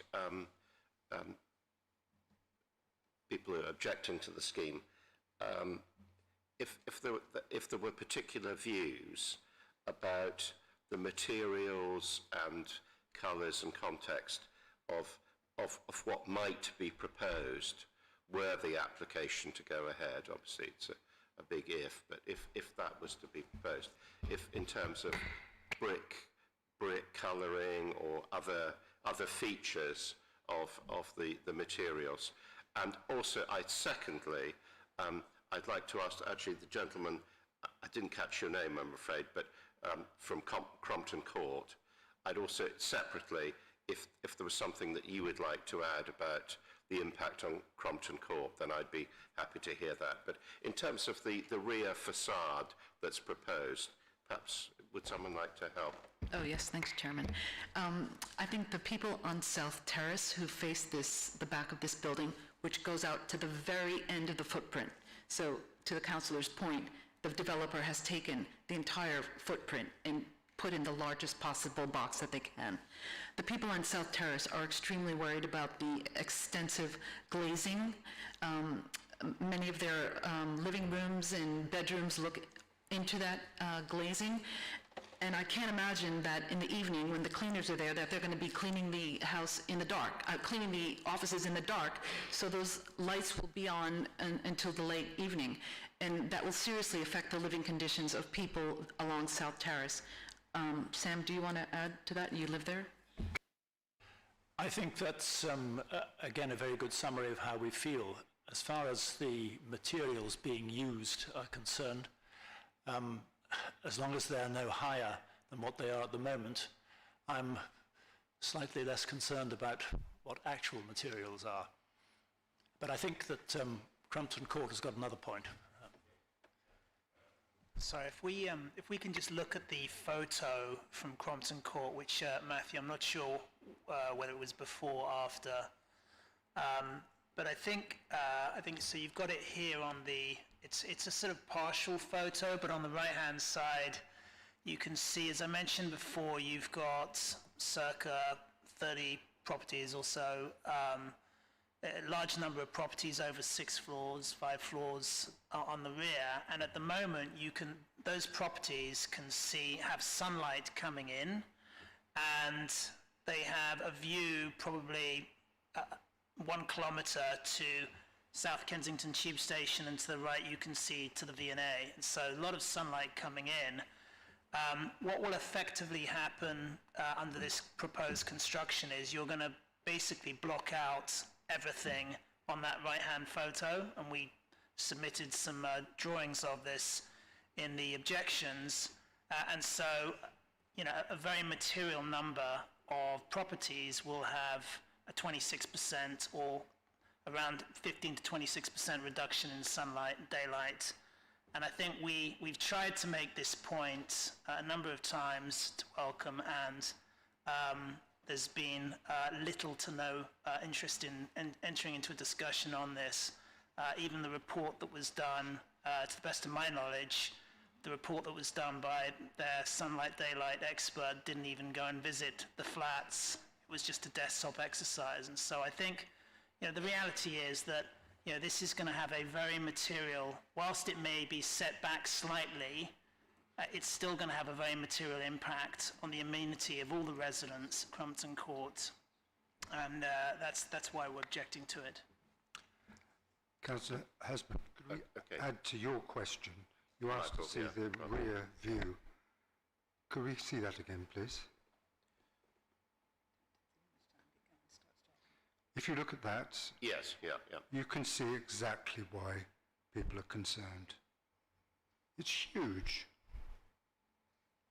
And the bulk of this building, as well as the height of this building, is the thing that most concerns people. Yeah, no, I appreciate that. My question was about the materials. No, and the I fully colours understand that, but... and matters. If anyone wished to make a comment about that. I fully understand that, but this is really what it's about. I understand what you mean. Yeah, thank you.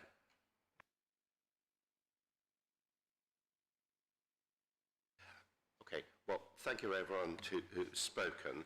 What we're going to do now is that the way that the committee works is that we now have, we move on, and it is an opportunity for colleagues who are councillors to ask officers any questions, and then we will move on to make a decision about the application. So, colleagues, who would like to go first? Charles.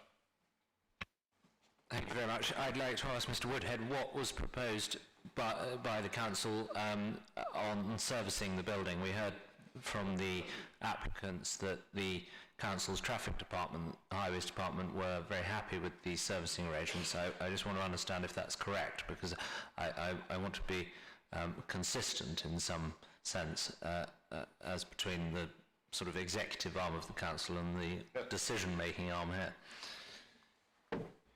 Yeah, that's right. So, as part of the pre-application discussions, officers have looked at a range of proposals that have included servicing from the site as well as on street. Now, I think it's important to understand the existing situation. So, as part of the application documents, a swept path analysis has been undertaken, and what that has demonstrated is that larger vehicles such as refuse vehicles can't at present enter the site. Now, the reason for this is because, well, there's a number of reasons, but the arrangement along Pelham Street, so for instance the motorbike parking, at the moment, it restricts, the location of it will restrict larger vehicles from entering the site. So there's a conflict there. There's also conflict in terms of the narrowness of the vehicle access, and also it's been demonstrated that there also is incursions on the pavement. And so that's the existing situation is that some vehicles service the building on street. Now, looking at servicing on site, as has been mentioned, a number of options looked at turntables in the actual main footprint of the site, a turning circle. Now, the issue that has been kind of discussed with those is that as well, another option was vehicles kind of pulling up and then reversing back into the site.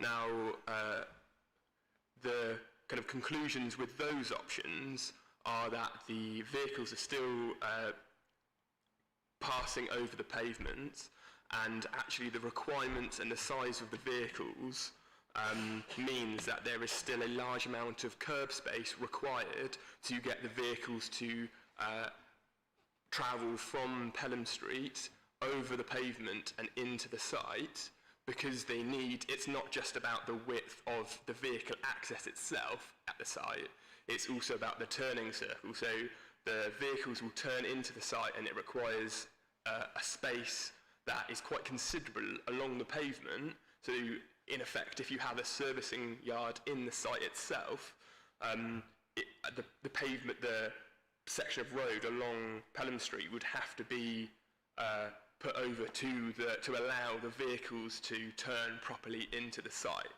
Now, what the proposals that have been put forward is this site on street. Now, with that,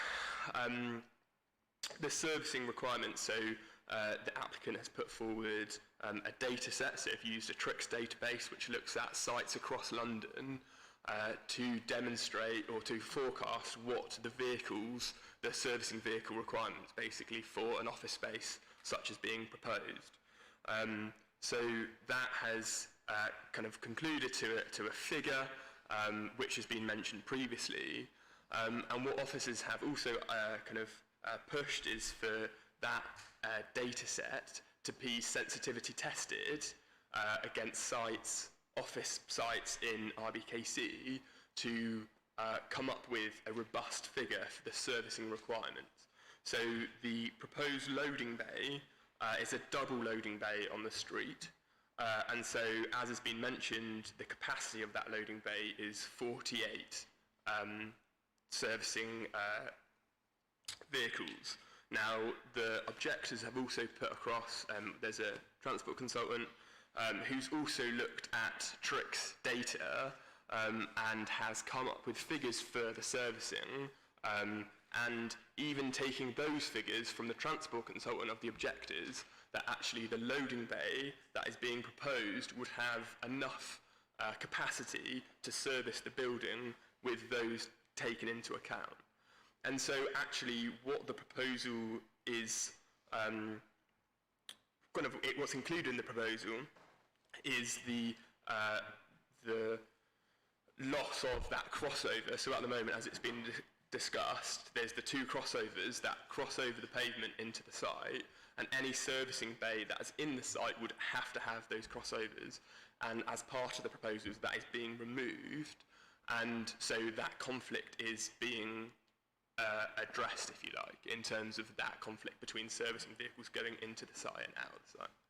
So that is why the officers, in the officers' view, that actually the servicing strategy is appropriate for the site and would, has been kind of discussed in the report, would comply with policy.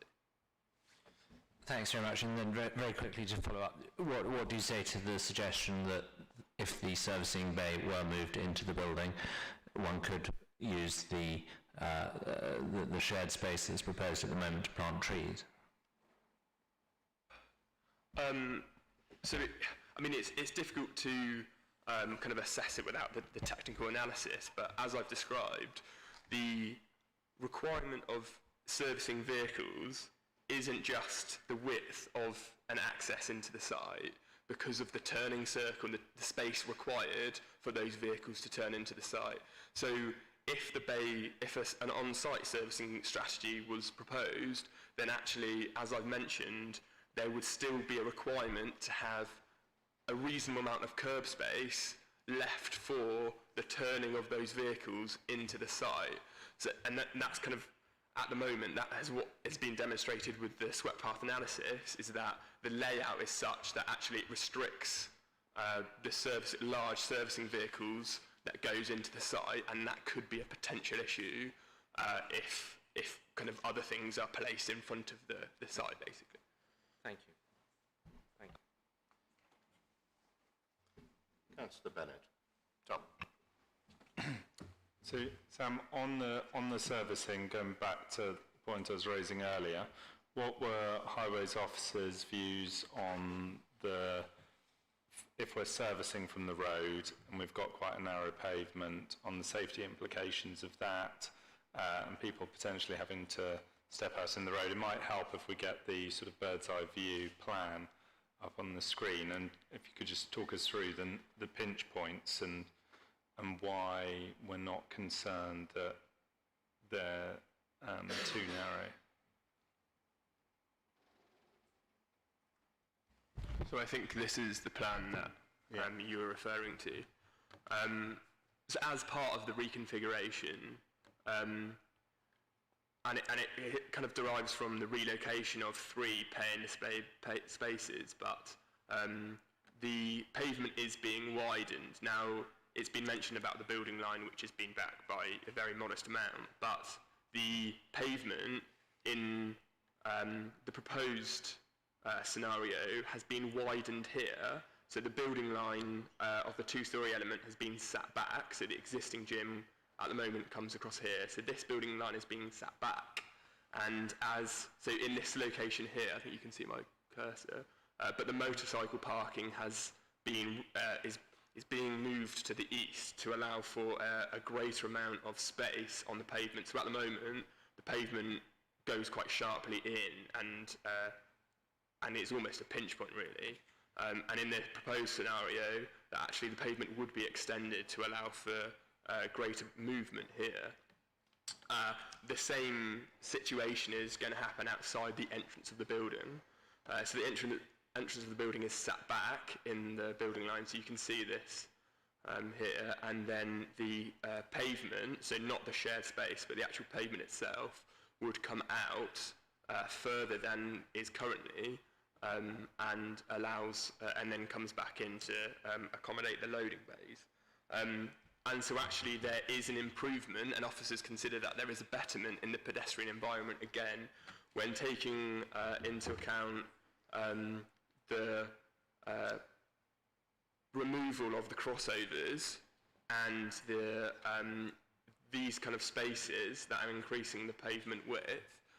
In terms of the pedestrian environment, officers consider that there is an improvement in that. Yeah, I can see that outside the main entrance, but where the loading bay is, someone's getting out of a van, taking stuff out of the back, walking onto the pavement there. What's the width of the pavement there? I mean, so on this plan it states 2.6 metres here. I suppose in any scenario, whether the servicing bay is within the site or on the bay, there is going to be some crossover. So whether that's vehicles crossing over, or whether that's people getting out of a van and then moving a dustbin across, in any scenario, there is going to be some crossover of that pavement with some form of servicing. Yeah, well, except you could say when a vehicle crosses over, you have no option but to wait for it. But when people are coming, sort of unloading the van, you might step out into the road. But anyway, that's helpful. And then also on the point raised by the objectors that the road is being narrowed, so it's only going to be 5.5 metres, and you need 3 metres for a bus, so it'd be difficult for 2 buses to pass. What was Highways officers' view on that? Yeah, so the resultant carriageway, so basically as set out by the Department for Transport in the Manual for Streets, the Department of Transport sets out guidance for the width of set carriageways. Now, the 360 bus route heads down Pelham Street. It's the one bus route that uses Pelham Street. And in that guidance, it states that 5.5 metres is the minimum width. Now, the proposal would result in that guidance being met. So no major concerns have been raised by the road safety audit. And actually, if you think about slightly further down Pelham Street, so if you head slightly down towards South Kensington, actually the pavement comes out here. You can start seeing it on this side, but the road itself further down actually operates at that width in the existing situation. And so that width the road is already operating at that width in some places, and so officers don't see a change, kind of a worsening of that as a result of the proposals, and officers again consider that the proposals wouldn't result in the free movement of traffic down Pelham Street. Are we allowed to make any corrections to that? Because in the road safety report on page 22, it was actually said otherwise. Are we allowed to say anything, or do we just have to listen? No, I'm sorry. Maybe somebody else will follow up this point, but I actually wanted to ask about a couple of different things to officers. This is in relation to taller buildings. Now, there are several policies here. We've got D9, the new London Plan policy. There's CL12, which is part of our development plan.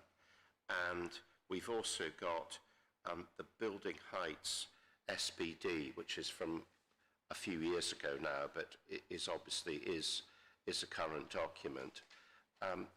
Can we perhaps address these 3 issues, because they have been raised by objectors? Can we just quickly address those? Thanks. Yeah, that's fine. So I'll summarise. Basically, in the report, it's kind of section 6.37. So here I'm referring to policy D9. So policy D9 is a policy within the London Plan which has recently been adopted. And policy D9, so it's split off into a number of parts. So part A states that within development plans should define what is considered a tall building for specific localities, and the height of which will vary between and within different parts of London. And it kind of says what a tall building should not be less than 6 stories. It then goes on to say in part B that boroughs should determine if there are locations where tall buildings may be appropriate form of development, subject to meeting other requirements in the plan, and this process should include engagement with neighbouring boroughs that are also affected, and it also states that any such locations that are appropriate for tall buildings should be identified on maps in development plans. And tall buildings should only be developed in those locations that are identified as suitable. Now, in paragraph 3.9.3 of in the London Plan Policy D9, it states that where there is no local definition of a tall building in the development plan, the policy applies to buildings over 6 stories and 18 metres, measured from the ground to the uppermost story. So in this instance, the proposed building would engage policy D9. Now, as I mentioned, the London Plan has recently been adopted, and so this is the most recent policy requirements in the development plan. Now, the council, as of yet, don't have a map which identifies locations that are appropriate for tall buildings.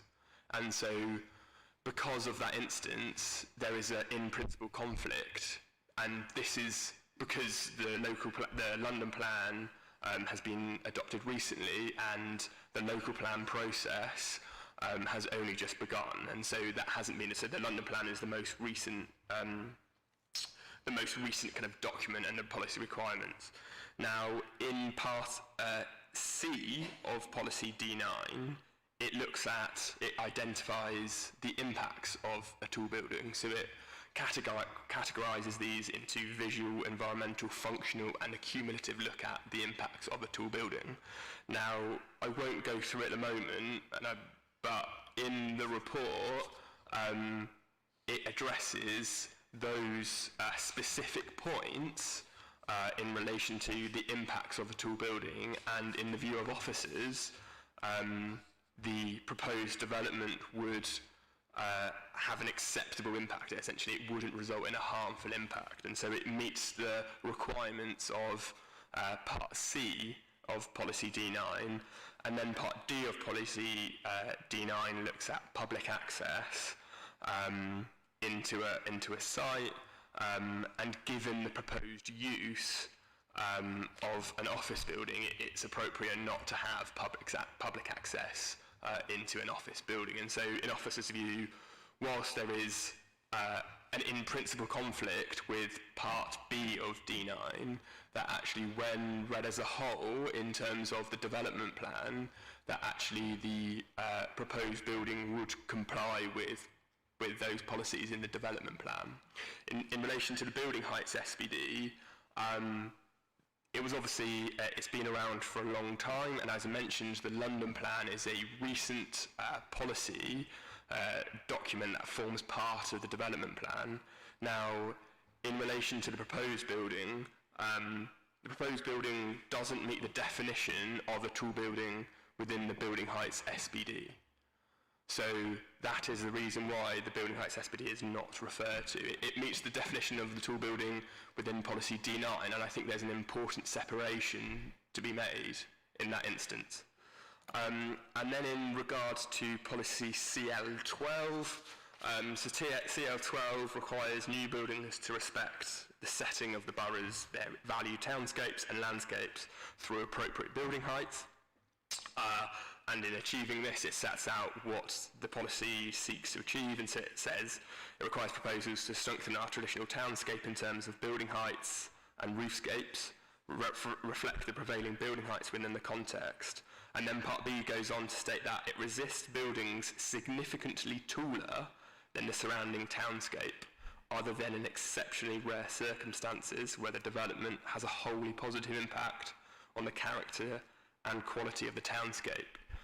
Now, in officers' view, the proposed building isn't significantly taller than the surrounding townscape. We've seen the plans, the elevations that show the height of Crompton Court, that is the context of the site, and therefore it doesn't actually engage that part of policy CL12 Part B. Okay, thank you for that, because it obviously has been raised by quite a lot of people. Actually, I think, Emma, you were next, and then I'll go to Maxwell and then back to Tom. Emma. Thank you, Chair.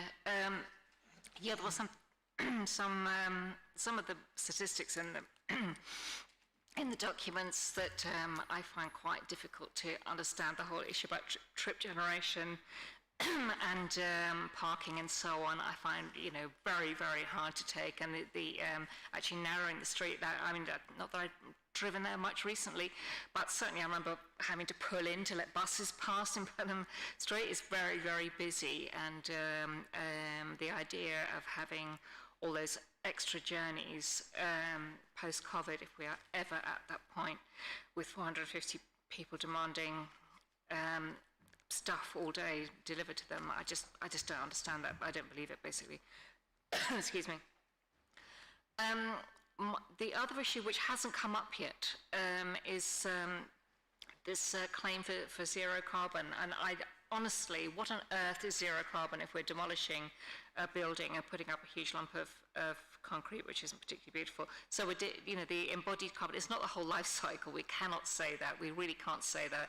If they're trying to claim that the building in use would be zero emissions, that's something different. But we do have to think about, and this is a fact, that only 29% of buildings actually reach their targets on emissions in use. So, the idea of this being in any way at all, apart from the lack of tree, is a nonsense as far as I'm concerned. And this, I don't know how they can claim zero carbon. Maybe we can understand that. Something else about the pavements and the danger. We're talking about 159 cycles, 159 bicycles, potentially, crossing the pavement to get into the building. There's one lift and they get downstairs. Heaven knows how they're going to have to porch them downstairs. But 159 cycles, apart from everything else, apart from the paladins and the cleaning people and heaven knows what else, crossing the pavement, 159 cycles. And that may be happening throughout the day, on and off. So that's not, that also is creating a number of issues. The problem about the conflicting planning policies, it's our job to decide whether or not we accept that when it's something. Emma, if I can just stop you there. Okay, Tommy, can I just finish? Would you like to actually ask officers a question? Yes. Maybe relating to sustainability of buildings? Yes, I would like to do that. But I'm just wondering, my concern, Chair, is that the size of the building and the over-densification of that area is actually going to cause environmental problems, and we don't have the capacity in that street to actually deal with that. So it's an environmental issue in the demolition and the functioning of the building, but also let's put those points to officers and see if they want to respond in terms of how planning policy deals with these issues. Yeah, thank you. I think I'll try to answer some of your queries. I think the starting point is to really think about the location of the site. So it's just minutes from South Kensington Tube. Now, the site has a PTAL rating of 6A, which is extremely good in terms of public transport. And so in terms of a commercial use, there is one on the site, and as I said, it has an extremely good PTAL rating. So that supports or benefits kind of environmental sustainable modes of transport. Again, the applicant has submitted data on the forecasts of trip generation, and officers have assessed that. As mentioned before, it's been sensitivity tested against other sites in RBKC to ensure the validity of the data, and given the characteristics of the site, as mentioned, the PTAL rating, that actually the servicing and trip generation could be accommodated by the site. Now, in terms of the cycle spaces that you've mentioned a couple of times, the London plan sets out requirements for cycle parking spaces as part of developments. Now, in order to comply with that, and there are some recommended conditions to secure cycle parking spaces, sustainable modes of transport is obviously something which is supported by development plan policies, and that is kind of manifested itself in cycle parking requirements as part of the London plan. And so there are conditions to secure that cycle parking in relation to the London plan. So there are set out cycle parking requirements for such development. In terms of a kind of a more environmental and sustainability look at the building, there are obviously a number of policies within the local plan, such as CE1, and there are some policies within the London plan,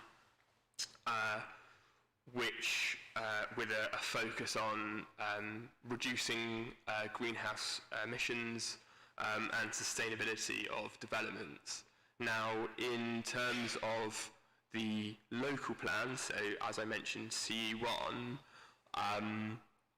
the proposed building, so in terms of CE1, it requires that residential and non-residential floor space meets certain requirements in relation to BREEAM. And so the proposed development has set an ambitious target of meeting an outstanding rating for BREEAM. Now, in terms of the policy requirements, this exceeds the policy requirements, which in relation to developments such as that being proposed, the requirement is very good. And so that is that policy is being exceeded, and as part of the proposed recommended conditions, condition 33 would secure a post-completion certificate to ensure that that has been achieved. Moving to some policies in the London plan, and I'll just summarise some. Again, it's in section 6.195 of the officers' report and goes down to 6.202. There is requirements in terms of those policies, so SI2 is one such policy which requires carbon emissions to be, which sets requirements for the carbon emissions, and as set out in the officers' report, those policies the policy requirements are met. So in officers' views, the sustainability of the development is compliant with those policies.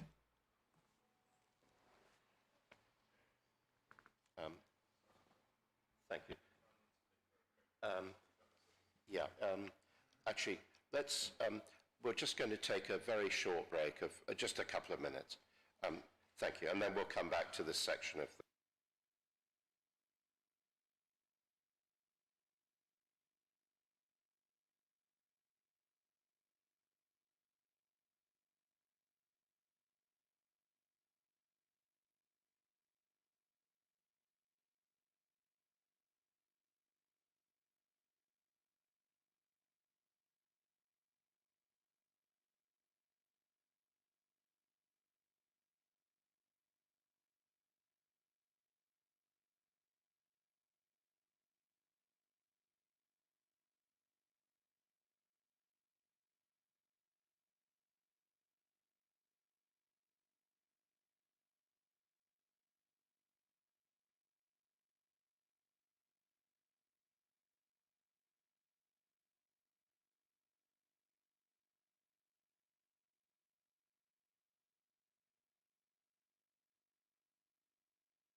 Okay, thanks everyone. So Maxwell, I think you're next to ask question, Officer. Thanks, Chair. 3 questions. First question is class usage of the building. I think there's a condition 26 which secures the usage of the gym and office, keeping the gym and the office facilities. So my understanding is if they were to, if say, I don't know, the gym wasn't viable anymore and they needed to stop using the gym and make it more office, they would have to apply to do that? That's the first question. Second question is light loss for Crampton Court residents. Is there a policy that addresses that? And also a link to that is security. I guess that is a fourth question added to that. Finally, most important, to be honest, is density. I know we've talked about height of the building with DI9, but is there a policy that addresses the density of the building perhaps being too much?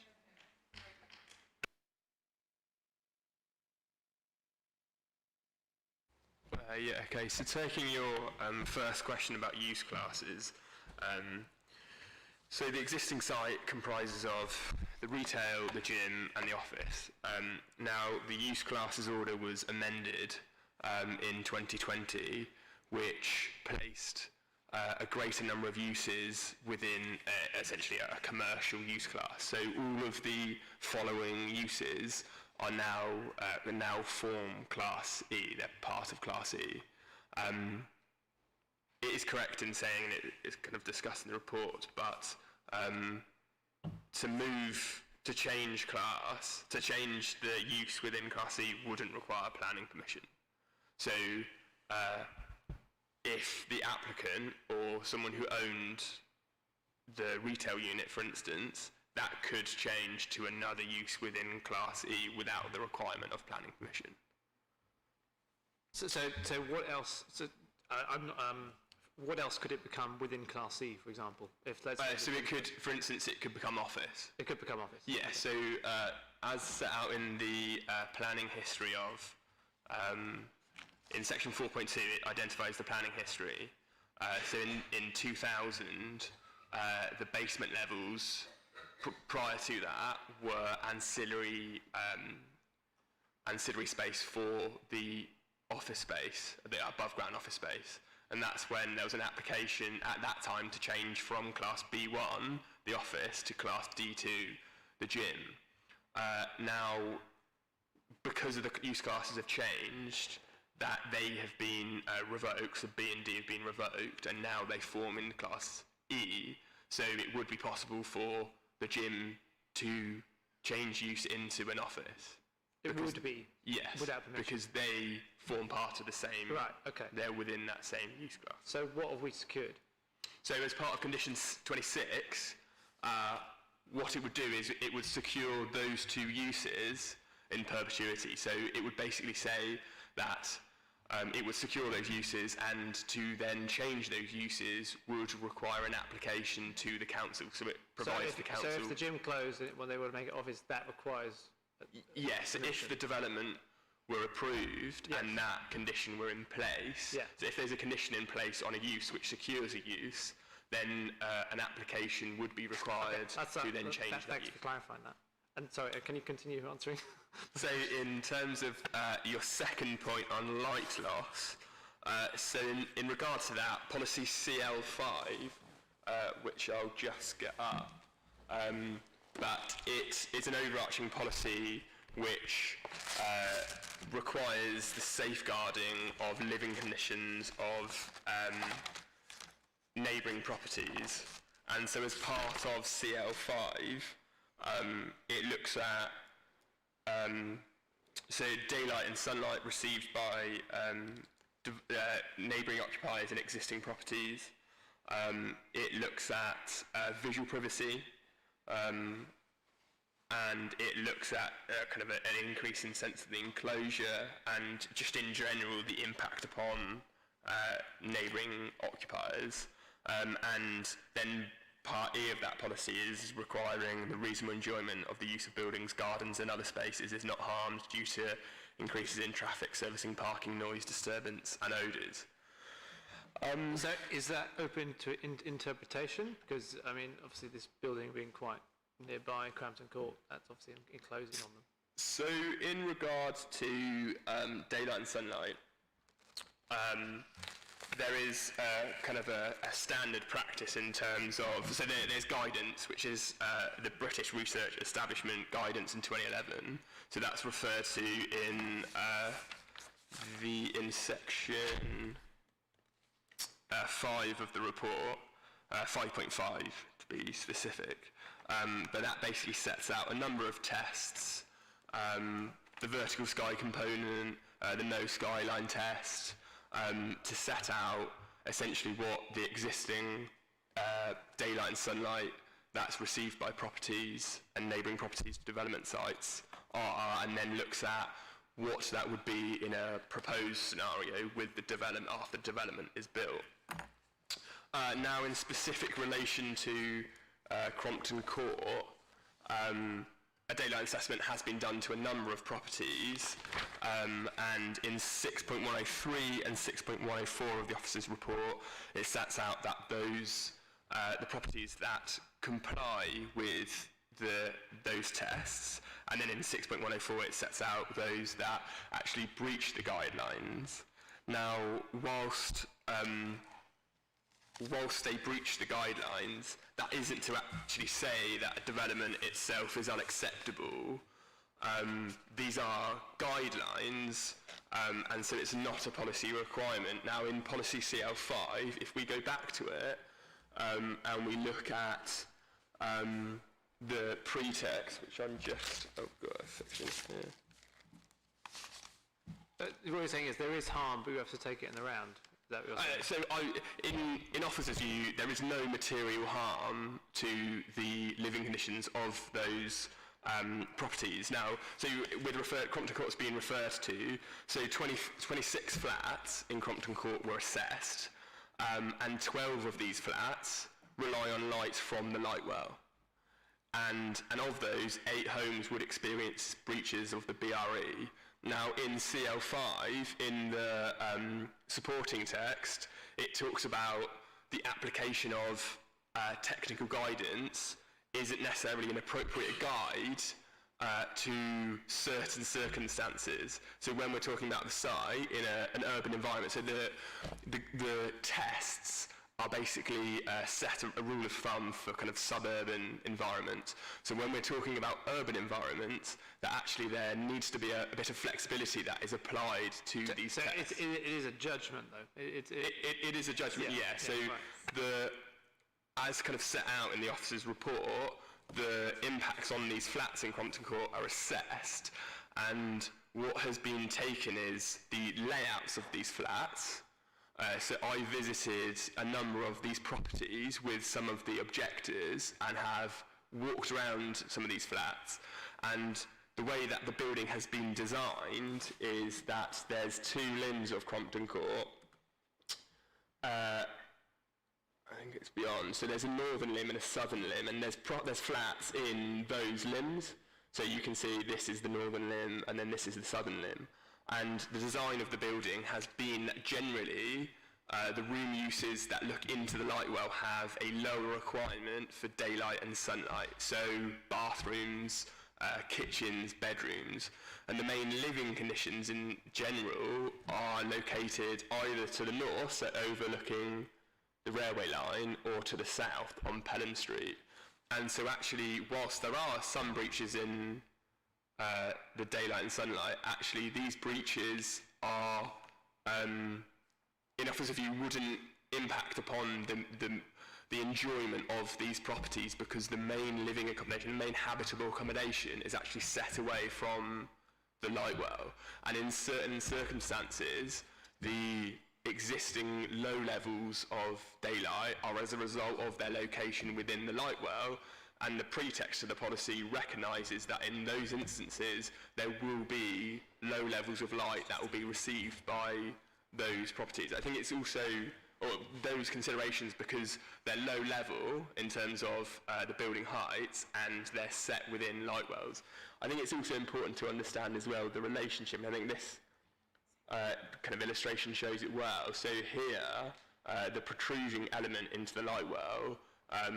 So part of Crompton Court actually extends into the middle of the light well, and that results in the relationship of some windows, such as a kitchen in some instances, and I think it's referred to in this section 6.110 and beyond, in terms of because of the context of the site, that actually some windows, such as the kitchen in an instance, or some instances, look onto that protrusion, and that is what is restricting and limiting the light to that window. And so actually, when read in that context, and the form of the site, and the daylight and sunlight, that actually in officers' view, there would not be a material worsening to the living conditions. So just to correct an inaccuracy there, there are at least 2 or 3 living rooms in this. I'm sorry, you're not able to intervene now. Sorry, thank you. I was just going to finish my questioning, sorry. Thanks, Chairman. So the other part of Crompton Court in terms of security, because I think there's condition 4E. Yeah, so... can you expand a bit more on that in terms of any issues of security, how those are being addressed? Yeah, so there were... Let me just get it up. So as is mentioned, in Crompton Court in the southern limb, there's a property with a roof terrace. And the proposed development would create a roof terrace at that same level. So the shoulder height of the proposed development would align with the shoulder height of Crompton Court. The Crompton Court has a roof story, as would the proposed development. And because of the open space, the concerns were raised by residents within Crompton Court of the potential for users of the office building to gain access to Crompton Court. And so condition 4, I think as you mentioned, requires further details basically to ensure that actually that security would be maintained for those properties. So What does that look like though? So at the moment, there's an indication in the design and access statement which looked at setting kind of a fence, a barrier, essentially 1.5 metres away from the access to Crompton Court. And that would look at reducing the ability of occupiers to climb across, and also would mitigate some potential views from the creation of that terrace. Now, the officer's report says and identifies that could potentially be, that is a consideration, and that's why we've recommended condition 4 to secure those details to ensure that actually the security as part of the development would ensure not just the security but the privacy and any overlooking would be mitigated sufficiently, so further details would be secured by that condition to ensure that officers are satisfied that those elements have been addressed or would be addressed. Okay, and then my final question about, probably most important, is about density. Is there a policy which addresses not the height, because that's already been talked about, but the density of the property? Yeah, I mean, so I don't know whether policy explicitly refers to density, but certainly when looking at the size and mass of the development and the London plan and policies in the London plan, so policy D3 requires development to take on a kind of a design-led approach and maximise the capacity of sites. Now, sites such as this, where, as I mentioned, the PTAR rating is so high that essentially maximising the capacity of sites in a highly accessible location or appropriate location. Now, as has been referred to in the officer's report, there's a commercial unit on site, and this is an appropriate location for the intensification of an office use, given its location so close to public transport. Okay, well, thank you very much indeed. Tom, did you have a final, very quick point, and then we need to... Yep, I will be as quick as I possibly can, Chairman. Two quick points. So just to finish up on the daylight levels, I believe there are a couple of living room windows affected. Am I right in saying that the report concludes that even though there are one or two windows affected, living rooms as a whole, there's no living room that fails the test if you take in all the windows in the living room into account? So, insofar as, I mean, the section, the living conditions section identifies, so from 6.108, it identifies Crompton Court and talks about those 8 homes that would experience the breaches. Now, how Crompton Court was built and how people use their flats alters. So one of the flats I went into, there was more of a living condition. There was more of a living room in that was located next to the light well. Now, in the other flats above and below that, they were bedrooms in those locations. So obviously there is a degree of how someone in those flats uses those flats, and there is a difference in that. But even taking that into account, the analysis and the discussion in the officer's report looks at the characteristics of the site, what the existing daylight and sunlight levels are, and what the proposed would be as a result of the development. And officers have concluded that whilst there are reductions, those reductions wouldn't result in a material worsening of those living conditions, so there would still be the enjoyment of those occupiers there. I mean, as is mentioned, the existing site is unusual in terms of the footprint sits at the front of the site, and there is an open space at the site, and we are talking about an urban environment where buildings are taller than suburban environments where the BRE guidance is kind of based on. And so that is reflected in CL5 and in the discussion in the report in terms of its context. Okay, so just to clarify then, you're saying every flat has either a northern or southern aspect. What they decide to do with those rooms varies by flat, but all of them... Yeah, correct. Yeah. Okay. And then, sorry, the very final question was just about going back to materials, and we had the importance of maintenance of concrete. If we were to grant it, is there any room, is it possible to put on a condition regarding maintenance of the materials? Because I think that would be a significant concern over time. So as part of the recommended conditions that's set out in section 10, section 3 would secure the submission of details and samples of those materials. So I'll summarise the officer's report in terms of the quality of the materials is secured by condition because officers have considered that is fundamental to the quality of the scheme that would come forward and whether it would be appropriate. So we've recommended a condition to secure those details. Now, I don't see any issue, or I think it would be in the gift of members to recommend a condition or secure a condition of a maintenance strategy for the building itself in terms of how that would be maintained on a basis going forward to ensure that the building would be adequately maintained. Good, thank you. So, I think, colleagues, we need to make a decision. I've got a few notes I've been making through the evening and reading the report. I think it's quite a difficult decision because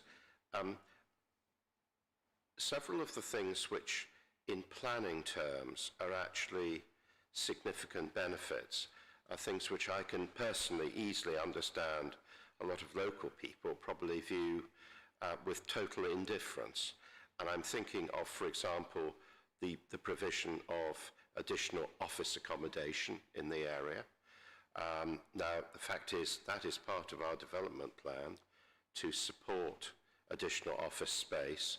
I know clearly in the last year or two, a lot of people have very sensibly commented, well, they're not really sure that having extra office accommodation is something that we probably need at all, even in central London. But the fact is, it is in policy, it's supported, and obviously this proposal is contributing a very large amount of additional office space. In the same way, I think the proposal does bring economic benefits to the wider area. Clearly, if you have a larger number of people working in the proposed large building on Pelham Street, clearly they're going to buy things in the local area.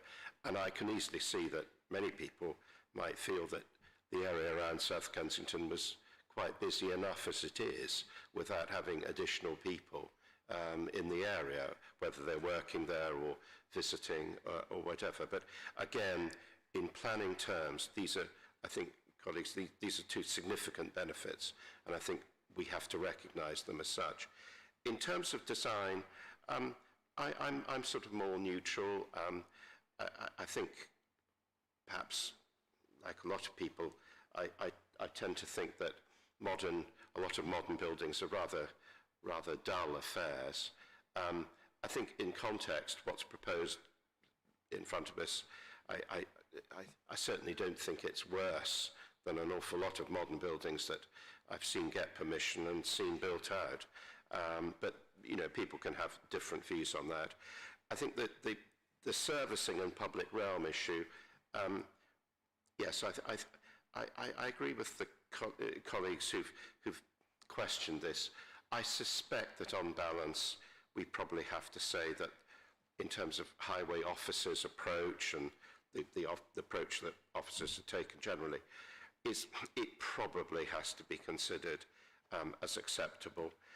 I think, to my mind, the thing which I find most troubling is I do think that Crompton Court, you know, were I to live there, I can definitely see that this proposal is something that would be unwelcome.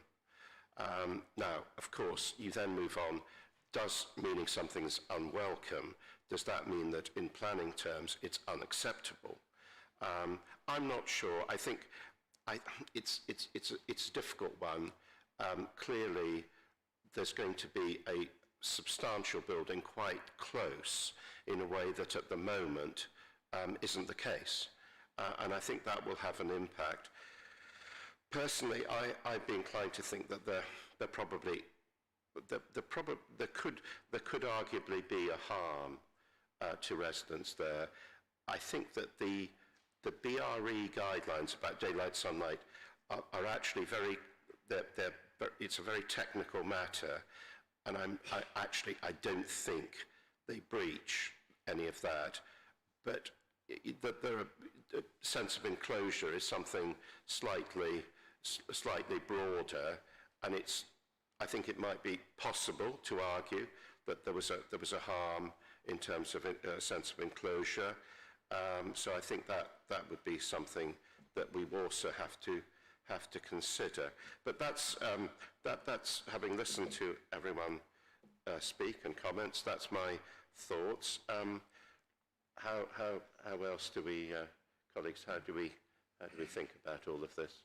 Who'd like to go first? Emma, Councillor Demcode.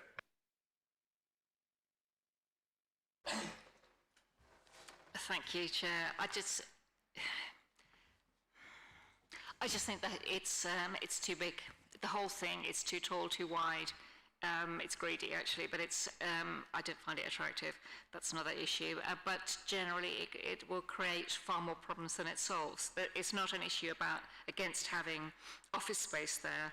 This is just too big, and the over-densification will cause endless problems. in the street, overcapacity, is bus routes and all the rest of all the other things we talked about. It's the scale of it in every way, including how it would affect neighbours, is just too much. It could be scaled down, that it may work, but it's overscaled.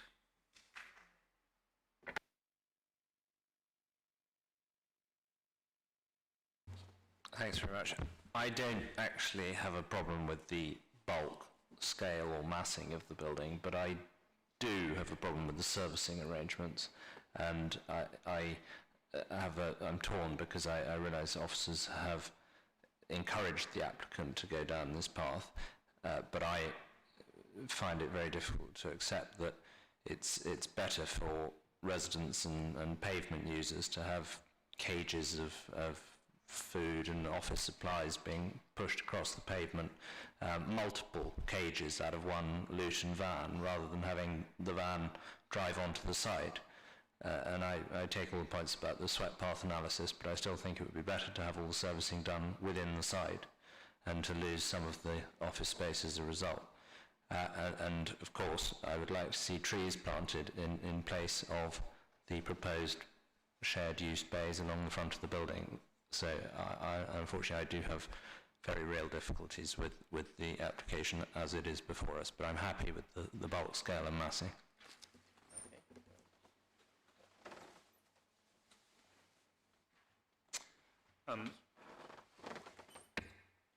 Yeah, I do have concerns about the servicing arrangements and delivery drivers getting up onto that narrow pavement and the potential for people stepping out into the road. I am conscious I might be going out slightly on a limb on that, and it's not supported by opinions from highways officers who are more qualified in this than me, so that's one concern. On the sense of enclosure, I think it's a very difficult one. Like you said, Chairman, I think it does create a greater sense of enclosure than those residents. I can, as you said, I could see if I lived there, I would feel a greater sense of enclosure. Does that extend to the point of harm, whereby the application is unacceptable? Yeah, that's, I think, the key point on which we need to decide. It's a difficult one, this. I think I'm sort of mixture of opinions of the panel. I mean, I think the design is okay. It's not amazing. It's not terrible. It's good that there's something happening on this site because it's been dormant for quite a long time. But the harm aspect is concerning. As I say, if I lived there, I wouldn't want this thing coming into me. But what I'm concerned about is I don't just want to vote against something because I don't like it. It needs solid planning reasons, and my concern is if this were to go to an appeal, it might get through. It's a difficult one. I'm concerned about enclosure, but it does bring good benefits to the area. Okay, well, thank you very much indeed for your comments there. I think probably the right way forward is us to simply take a vote, because there's a recommendation in front of us. The recommendation is to grant with the conditions set out in the report. So I'm going to ask by a show of hands, please, those in favour. Chairman. Sorry, Amanda Reid, Director of Planning. Just before you vote, Chairman, thank you. One point of clarification, if I may.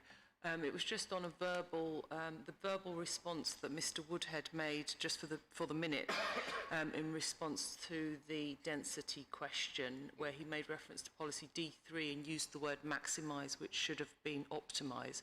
Mr. Woodhead was clear in the report when in his paragraph 6.36. So just for the purposes of the minute, could we just exchange the word maximise to optimise? Thank you, Chairman. No. Chairman, sorry. Sorry, it's a legal officer. Sorry. Another officer. Yes, sorry, this is Lorna Barry, who's from the legal department. not Yeah, sorry, just before you vote on the recommendation, there was talk about this extra condition about maintenance of the building, borderline whether it's, meets the 6 tests, but probably would in this case. So I take it you're voting on the recommendation with that extra condition about a maintenance strategy. Yes, I think actually that's a good point. So I think I'm going to call the vote on the recommendation, which is to grant, with the conditions set out in the report, and also the Section 106 agreement, but with condition 3 to include a maintenance strategy, which has been discussed. So, can I see, by show of hands, please, those who are in favour of the recommendation? Those who are against? So, that is granted by 3 votes to 2. Thank you very much indeed, everyone. Thank you.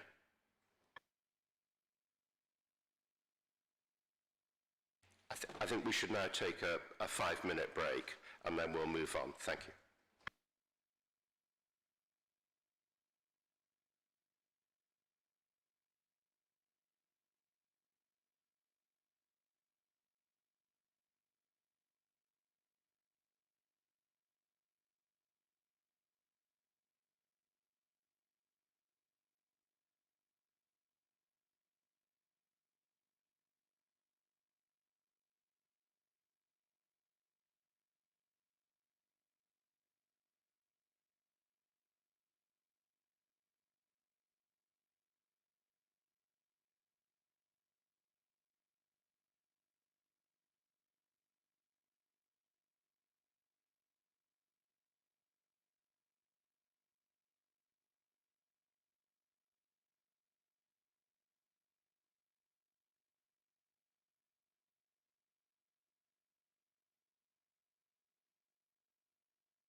think we can resume. So we now move on to consider the application at number 40, Pelham Street. And once again, Matthew Woodhead, Matt, you're presenting that, yeah. Yeah, thank you, Chairman. Again, just before I start my presentation, I wanted to bring to the attention of members the pre-committee memo, which just picked up a typo in paragraph 6.9. The word, the fourth sentence should refer to the east courtyard rather than the west courtyard, and condition 18, which included, the amendment is to remove the words for residential class use within that condition.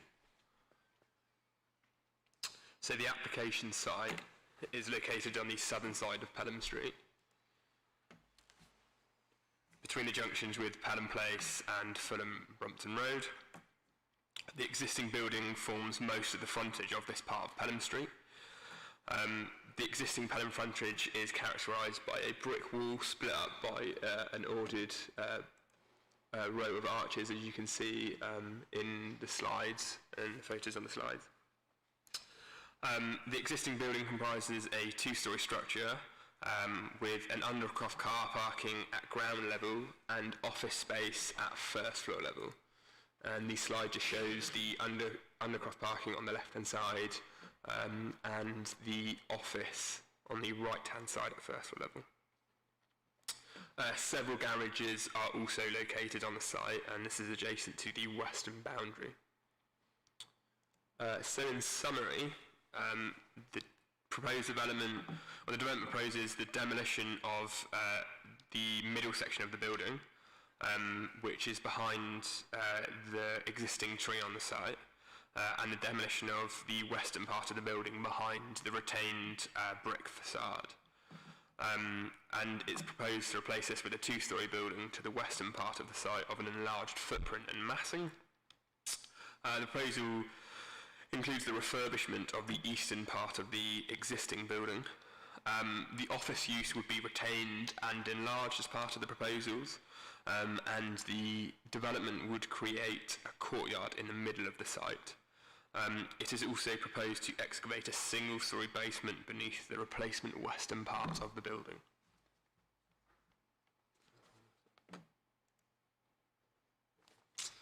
So this slide shows the existing and proposed front elevation.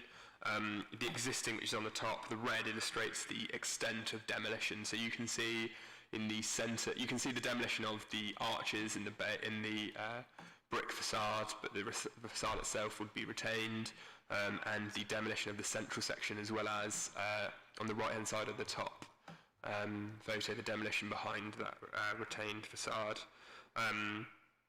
The proposed development would introduce the mass, additional mass, to this right-hand side as we're looking at the plan on the bottom.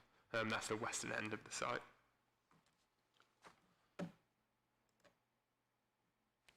And again, this is the existing and proposed rear elevation, which illustrates maybe a bit clearer in terms of the demolition of that western end of the site, which is characterised again by the red.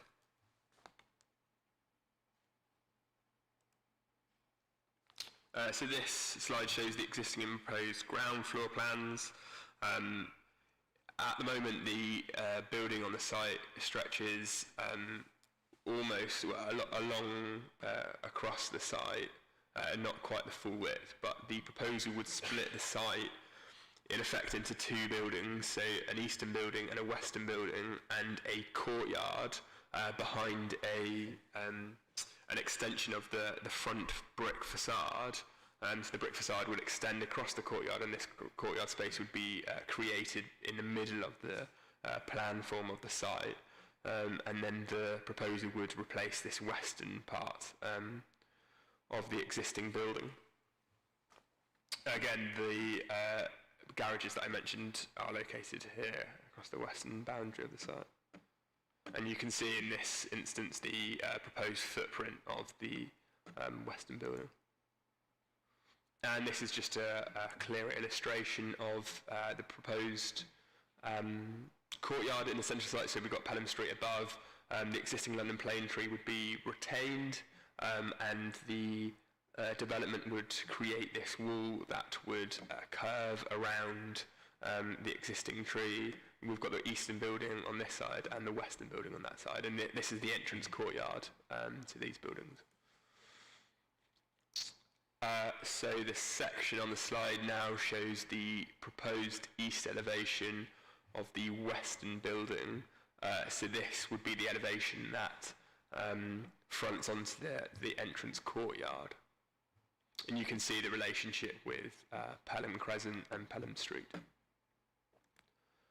And then this is looking at the other end of the proposed western building, so the west elevation.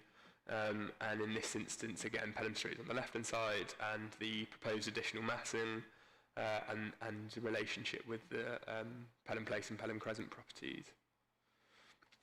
And this is a section through the top again is demonstrates the red is the demolition of the existing building, and the proposal demonstrates the increase in the massing and the built form that is being proposed, as well as the ground floor extension to the rear and the creation of a terrace at first floor level. So this is just, it's in plan form, the first floor level. As mentioned previously, the eastern building is largely being refurbished. So the structure, the parts of the roof shown in red would be demolished, and the ridge height of the roof would be consolidated, and it would create this office space at first level. There would also be the office space at ground level. And again, this plan shows the demolition of the middle section of the existing building.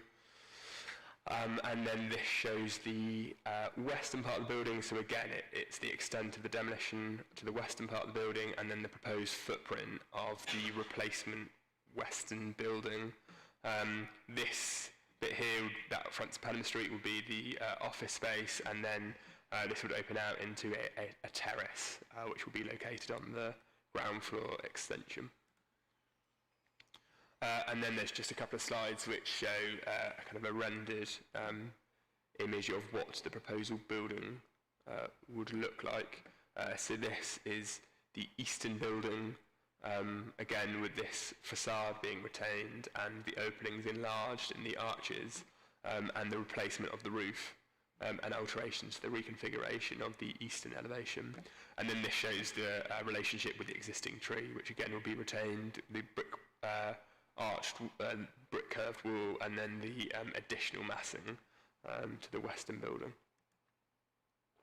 And then this is looking from the other side of the site, so closer to the western building, the replacement western building with the additional massing above the existing retained wall.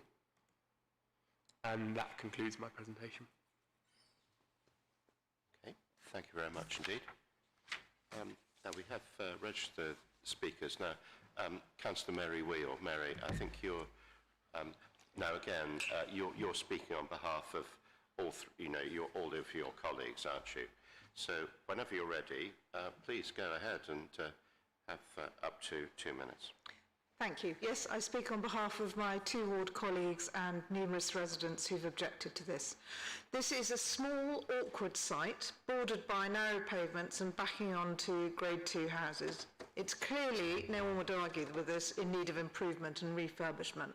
But I believe that this application is not right for the site. It results in loss of amenity to residents and creates an unsafe traffic environment for residents and visitors alike. The increased height of the western building, together with the roof terrace and clerestory, represent a real problem for residents south of the building, particularly in Pelham Place, but also Pelham Crescent, who will suffer from a real sense of overlooking, potential loss of privacy and light pollution. The officer report suggests that these concerns can be addressed by conditions relating to glazing. The affected residents do not agree. The proposed conditions do not adequately address their concerns, and there is a very real loss of amenity. The increased height, as I think we saw in one of the pictures that we've just looked at there, will also contribute to the canyon effect in the street, which is unusually narrow for a street of this kind. The servicing and delivery proposals seem to me to be dangerous to pedestrians, detrimental to traffic flow, and quite simply unworkable. I'm not convinced by the applicant's riposte to the residents expert who's sitting here tonight and ready to answer questions. The proposal is for vans to stop on Pelham Street, a few yards from a busy junction from which traffic approaches from 4 directions, and reverse into the site's narrow service yard, shared with cyclists and office workers. The booking process proposed for delivery seems utterly unrealistic and likely to fall apart in a matter of days. It's worth noting that previous applications allowed for a turning circle within the curtilage. This application could have offered a real improvement to the built environment, and it's disappointing that instead it offers real harm to residents' amenity, and I would urge you to reject it. Thank you very much indeed. Now, resident speakers have up to 5 minutes shared. So, sir, if you would like to introduce yourself. I'll go first. I'm Nicholas Gould. I've been a resident of Pelham Place for over 30 years, and I speak on behalf of 2 resident associations and also on behalf of all those residents in Pelham Place and Crescent whose gardens back immediately back onto the site, and also of the cottages on the north side of Pelham Street, which are opposite the western part of the site. Welcome have allowed this site to be empty and to deteriorate for something like 10 years. We do not oppose rejuvenation. We are in favour of it, but we object to the application as submitted on 2 chief grounds. First, it does severe harm to the amenity of residents, contrary to policy CL5, and second, the servicing arrangements proposed are unsafe and impractical, contrary to local plan CR7. So far as amenity is concerned, many causes of harm, such as loss of privacy, stem from the height of the proposed western building. As you've heard, the eastern building is going to be refurbished, maintaining the same height, give or take a cloister on top of it. We say the western building should be the same height. There is no need for it to be higher than the eastern. If it were the same height, it would have major planning advantages, little or no overlooking, little or no invasion of privacy, and there would be no terrace, and it would be a better balanced building, and the residents would support that. Now I turn to the roof terrace. Again, this is proposed to be on a projection from the western building. This is an office building, but the applicant is proposed to have a roof terrace accessed by 4 sets of French doors and located above and within 3 meters of residents' gardens, for use, among other things, for social purposes. We strongly object to that roof terrace and to the use by occupants of the terrace or by their invitees. The officer's report recognised, I quote, that use of the roof terrace would give rise to the greatest generation of noise given its proposed use, location and the direct line of sight to the adjoining properties. We agree. The effect of this is too harmful to be simply mitigated away. Still on amenity, the east elevation of the west building is proposed to be glazed. The officer's report finds that views of the gardens of the Pelham houses would be visible from that glazing, and he states that those views would be harmful, but the report makes no recommendations for avoiding that harm. These matters are crucial to residents, and they should not be left for subsequent agreement with the applicant, in which the residents will have little or no say. Lastly, on servicing. The proposal is, as you've heard, for vans to stop on Pelham Street, reverse into a narrow service yard shared with cyclists and office workers. The reversing manoeuvre would take place only meters from the junction of Pelham Street, Fulham Road and Sloane Avenue. And the arrangement doesn't comply with policy CR7 due to the adverse effects on traffic congestion and safety. Vans reversing across the pavement will obviously produce dangers for pedestrians as well as obstructing a bus route. So we ask you to reject the application on the grounds of policies CL5 and CR7. Now may I hand over to another fellow resident, Andrew Kilpatrick. Yes, certainly. Please. Hi, good evening.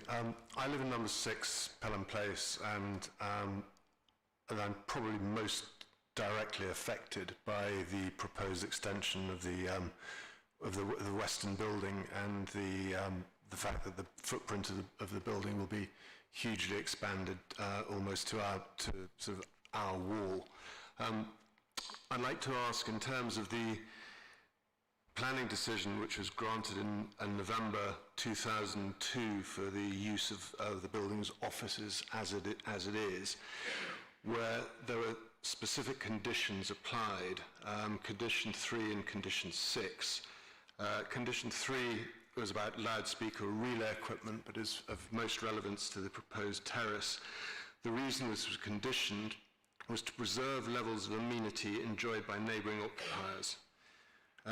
There was also condition 6, which is about the roof lights, which would remain fitted with blinds, which would be pulled across at dusk and kept closed until 8 o'clock the following day to safeguard the amenities of nearby residents. If these conditions are applied to the building in its present form, and there's been no change in the interim placed on the amenity of neighbouring residents, then what's being proposed in terms of the terrace with all the attendant noise and the vastly increased area of glass and the fact that the increased footprint brings that even closer to us, that has to mean that the proposal as is wrong, because it goes against the amenity value that we should have a right to expect. To this extent, I think that you should, with respect, reject the proposal as it stands. We're not against refurbishment of the existing footprint. That would be very, very welcome. But this, you're trying to shoehorn a quart into a pint pot. It's not proportionate and it's not fair. Thank you. Thank you very much indeed. Thank you. So if I can ask the applicant team, you have a similar time. Do you want to start again? Thank you. I hope my microphone... It's my fault, I think. I wasn't speaking correctly. Hello again. The 40 Pelham Street building has been empty for 15 years. It does not contribute anything to the local area. Due to its unusual shape and out of consideration for our neighbours, it has been a complex project to bring forward to planning. Many more traditional developers would have approached this in a more robust fashion, but as I have mentioned before, we expect to be long-term owners and we want to continue to try as best we can to maintain good relationships with our neighbours and to improve Pelham Street. In conjunction with enhancing 63 to 81 Pelham Street, we hope our proposals, which provide a sensitively designed SME-type office and a publicly accessible garden in the heart of the site, will improve a street that is currently quite hostile and devoid of life. Given the proximity of our neighbours, our approach has been to keep the eastern building component largely untouched, whilst taking this opportunity to sensitively add floor space in the west. We've listened to our neighbours and we have endeavoured to make it an attractive and well-considered proposal. We are again very grateful to local residents and stakeholders for their contributions to our consultations. I will now pass to Tom, who will provide a bit more detail. Thank you again, Anna. As has been said, 40 Pelham Street is an unusual site and it's an unusual existing building. It's been, as Anna said, it's been vacant for many, many years. At ground floor, there are a number of car parking spaces with a completely blank facade onto the street. Those spaces are accessed from one end of the building via vehicles and then you exit the other. There are a series of redundant garages in the west. A number of residents from Pelham Crescent and Pelham Place have access through that rear wall into the car park to exit onto Pelham Street, which is quite unusual. And then at first floor is a small amount of office space. The existing building, as you've heard, wraps around a large plane tree and that broadly bisects the site in two.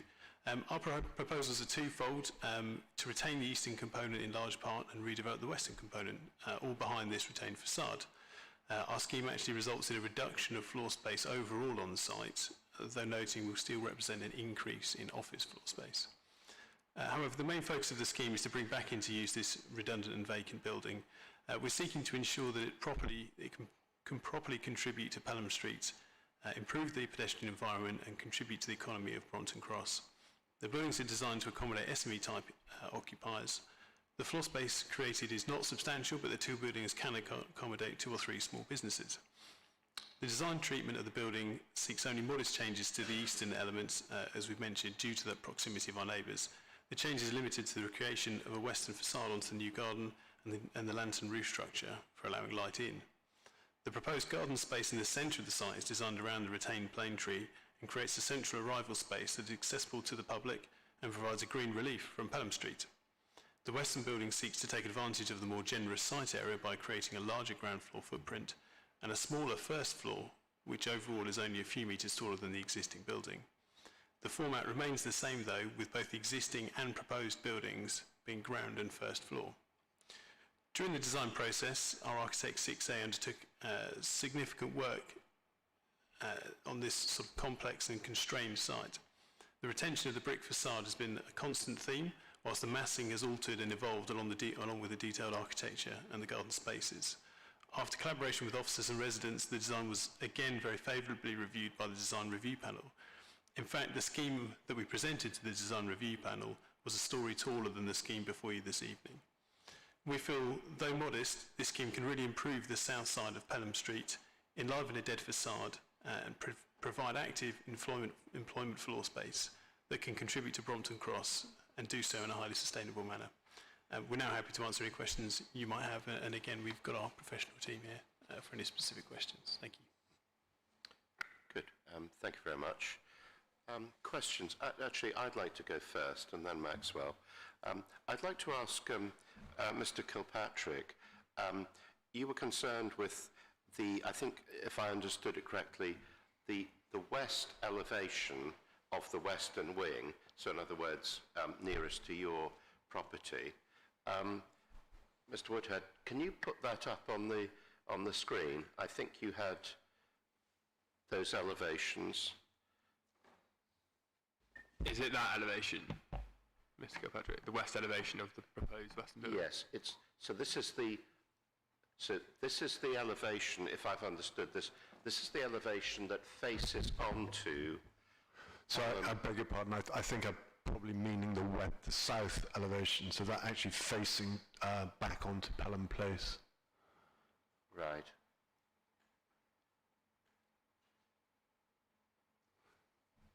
So that's the rear elevation, so the south elevation. Yeah. So you've got that wall of windows looking straight over us, and Okay. So in other words,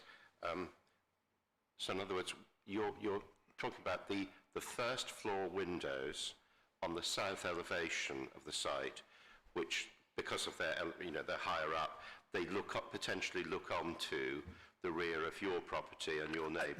Not just ours, all the neighbours, yes. And okay. with that the attendant light pollution, which is just massively over and above what there is there already.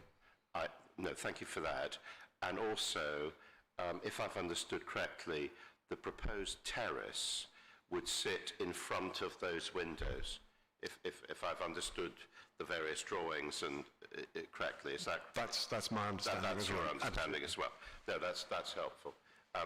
Okay, thank you very much indeed. Following on from that answer, I'd like to ask the applicant. I mean, that seems to me to be a kind of reasonable kind of point in terms of amenity. Is there a plan for maybe a mixture of glazing and obscured glazing, or automated blinds, or is there some sort of response that you have to this point, which I think is a perfectly reasonable one?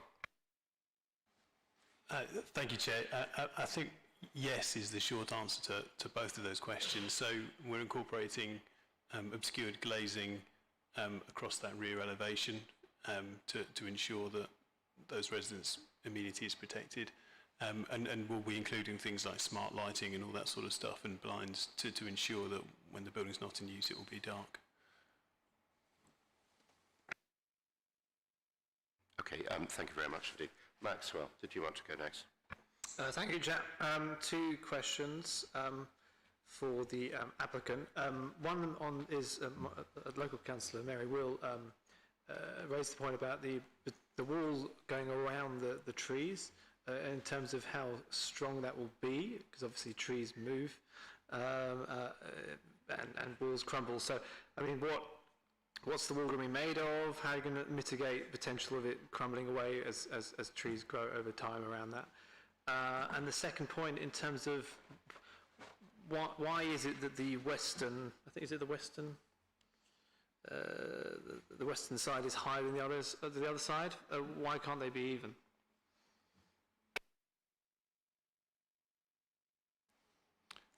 Thank you, Councillor. With regards to the wall, so the wall is being extended between the two retained forms of the building, if you like, and we're carrying through the same brickwork, so in effect it will look like the same material, even though it's a new wall that's built around the tree. And we're building the wall with enough space to allow the tree to grow. I mean, these are obviously not fast-growing trees, and it will have enough breathing space to be able to continue to grow as it is. I mean, at the moment, it's actually growing through a fence with part of the metal embedded into it. So, you know, it has been there for many, many years, and we're keen to allow that tree to continue to grow and be part of the streetscape and contribute in the way that it does. Sorry, your second question has completely gone out of my mind. It's been raised by the objectors. Sorry, my brain's still working. There's one of the sides of the building is uneven. Sorry, yes, that's right. Why is that the case? Why didn't you want to have a more even look to the building? So the opportunity was taken to split up the two masses and create this garden space in the middle, which effectively creates two separate buildings. And we've taken the view that actually you can treat them separately. They don't have to be identical. So I guess that's the first point. The second point is the eastern component, which is closest to number 6 and those other properties, is incredibly close to those properties. And actually it was our view that not only is it close, it would also be very difficult to take that down and rebuild it. So quite a practical decision was taken that actually it makes more sense just to try and do our best with that building. But what we would say is the clear story has helped with the light and with headspace, but it is still quite constrained in terms of the head height inside, whereas the western building has much greater freedom because there's a much greater setback to other residential properties. It's got a much greater footprint, so we're able to expand the space at ground floor, but we're also able to make it slightly more generous so that the spaces we're creating are of a higher quality.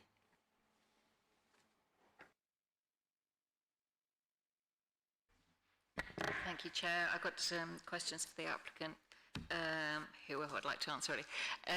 Yeah, I'm also very concerned about this, the wall of windows, which is saying, well, will destroy their quality of life, destroy our standard of life. And I think the overlooking thing is huge, and even if the windows are obscured or translucent, if that's the word, opaque, there's a terrace there, so people aren't going to go out on the terrace and turn their backs to people's gardens. I mean, there will be constant overlooking into what have been completely private gardens since they were built. And these are, you know, these are people's gardens. They also grade 2 star. I don't particularly think that the western, the increased height of the western end is particularly attractive in keeping or anything else to what is, you know, clearly a stable block. I'm sure, you know, I would, anyway, I think that's a bit disappointing. But the height and the overlooking is huge. The other thing, given the very long conversation that we've had about the building across the road, about the servicing and about the danger of crossing and mustn't do, and we're all going to do it from we're going to do it from on street and it'll be absolutely fine. We have now introduced danger, and apparently, if I read this correctly, that waste bins will be wheeled across the road to be picked up by the dust carts on the north side of Pelham Street. I found that absolutely extraordinary. That on one side we're being super careful, on this side, whatever, we're going to have reversing cars on a junction, bins wheeled across the road. It just sounds like a complete nightmare, as we've heard. So these two things I find completely extraordinary. So the height, the overlooking, the loss of privacy, and the servicing and the danger, the introduction of real danger. I'd really like to hear your comments on that. Thank you. Thank you. I will. I'll leave the transport component to my colleague Lloyd, who will pick those ones up.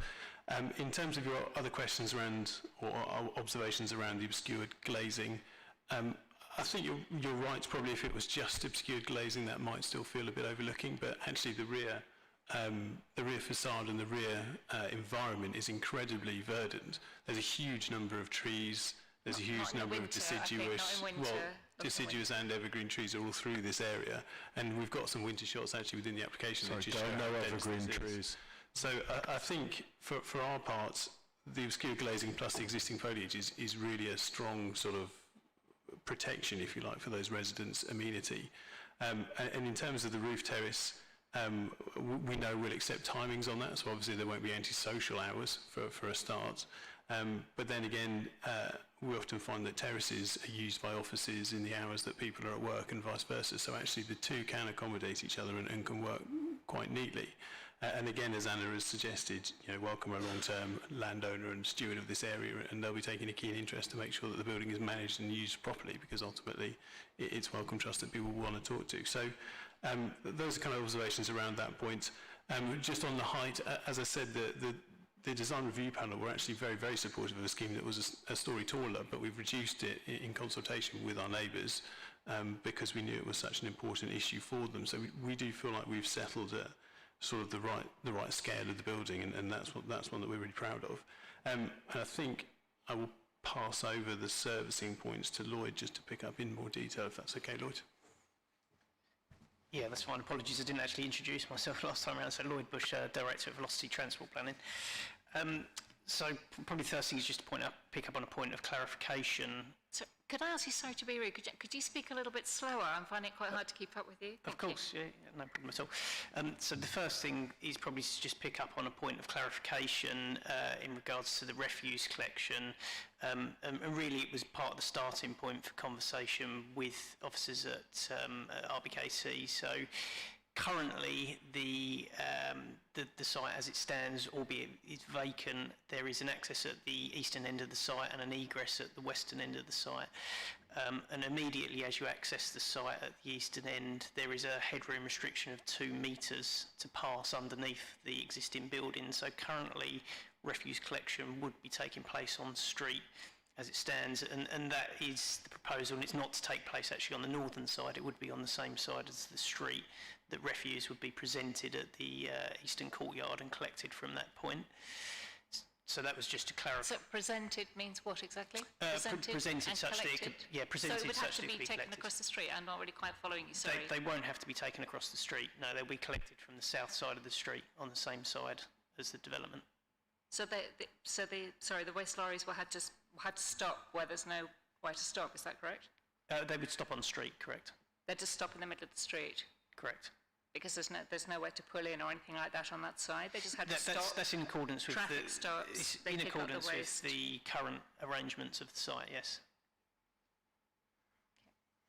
And then I guess in terms of the conversations that we had with RBKC highway officers, it stems from that existing context and understanding that and how we might accommodate the servicing vehicles. One of the points to make is obviously that comparatively to the previous scheme that we've been looking at, it is obviously a much smaller scheme, and the frequency of delivering servicing vehicles is much reduced. Again, we went through the exercise of agreeing the trip rates and going through the robust assessment with the officers.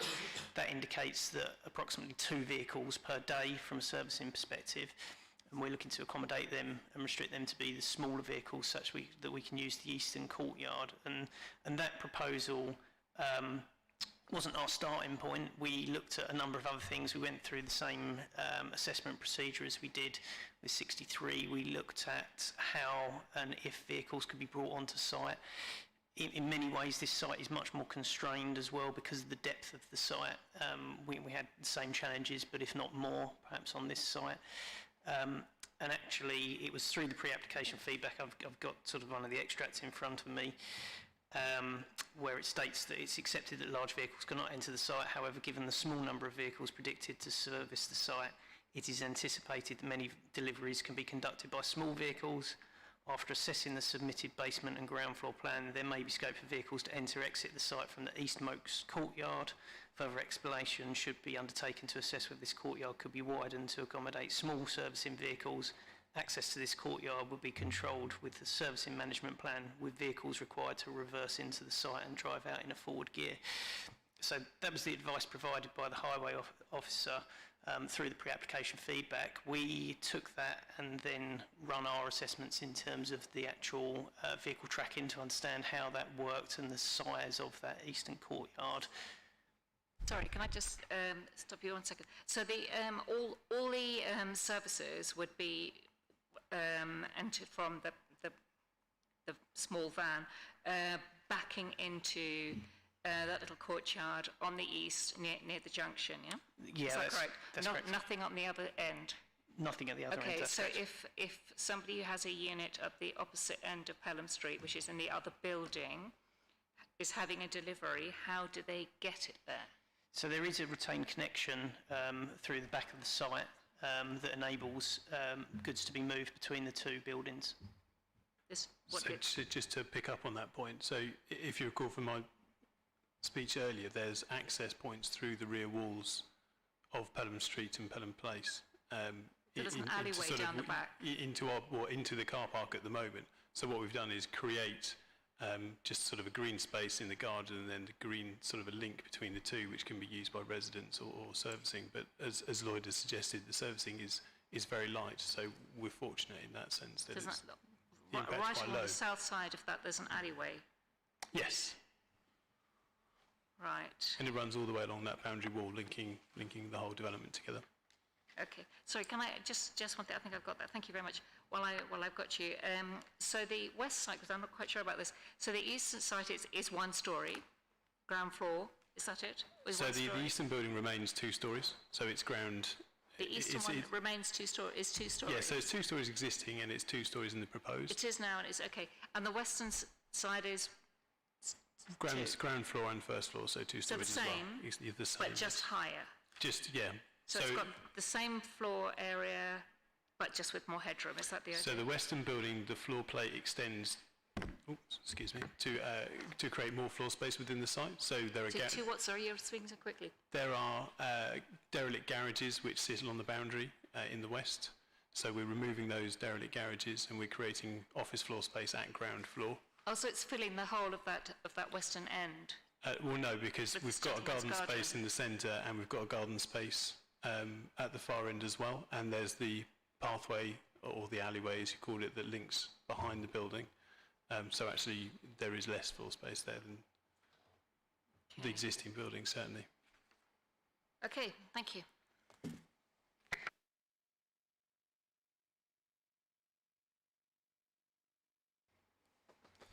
Thank you, Chairman. A couple of points. One, on the roof terrace, there's screening mentioned in the report, but there isn't much detail around it.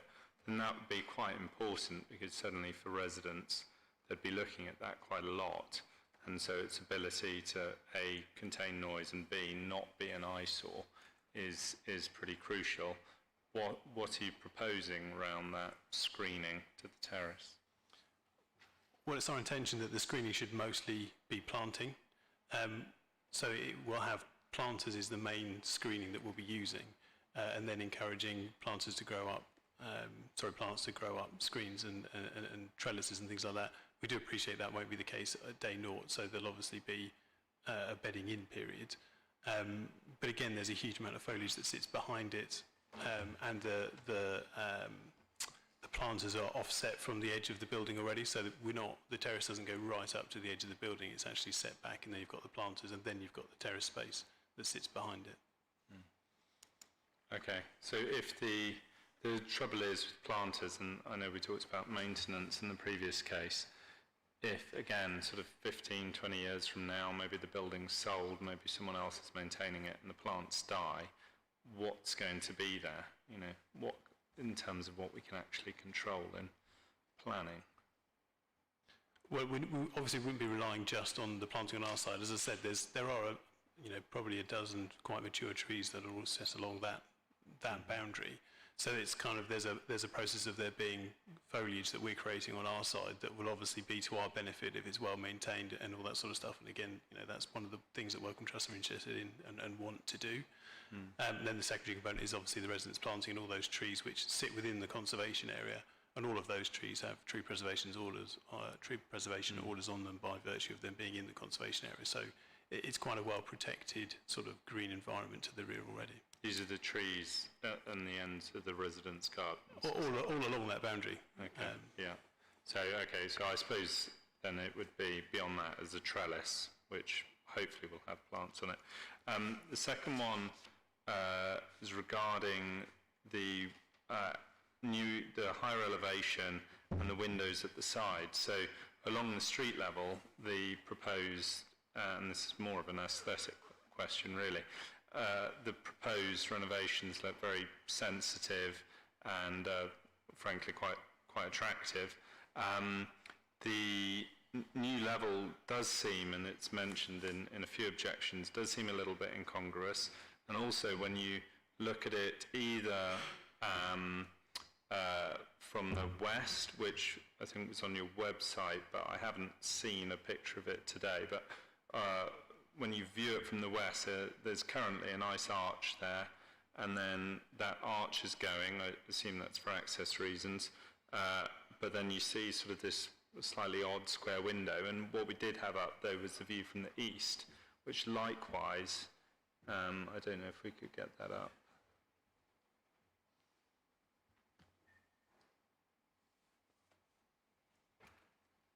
Sorry, was it the elevation? Yeah, an actual rendering rather than the diagrams.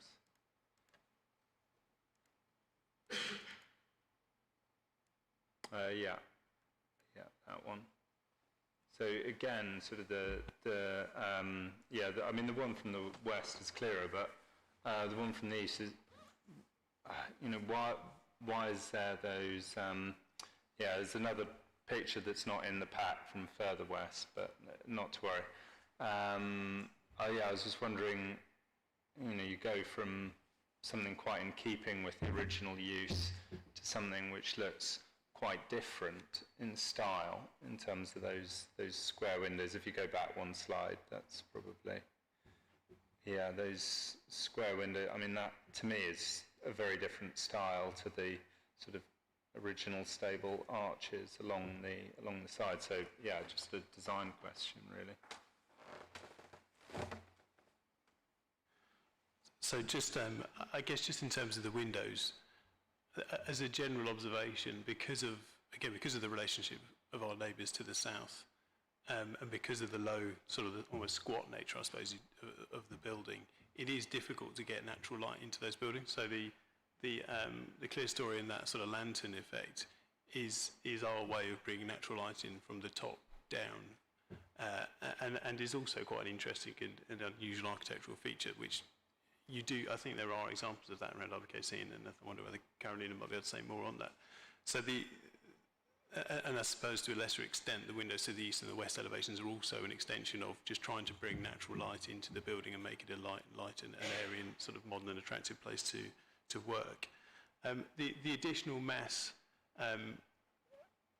again, because we're not adding any additional floors within the building, but we're trying to create a better space, we wanted to use the original wall, and the original wall was obviously an important part of the architectural strategy and the rhythm. and it's trying to find the right balance of extending that form upwards without just recreating the same brickwork and it becoming sort of this slightly dull pastiche. So I think actually what the architects have done has been quite interesting, quite creative, and we're certainly quite proud of the design that they've been able to come up with. Carolina, I don't know if there's anything else that you wanted to add to that. This is Carolina from 6A Architects, who are other architects on this scheme. Hello, good evening. My name is Carolina Schneider, 6A Architects. Thank you, Tom.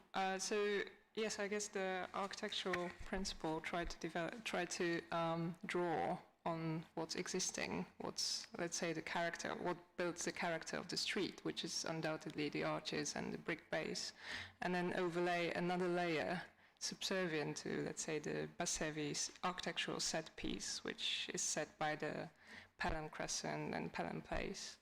And the new layer being the sort of a timber, clear story architectural language, which draws light from the side of Pelham Street, as well as the, let's say, discreetly through the roof.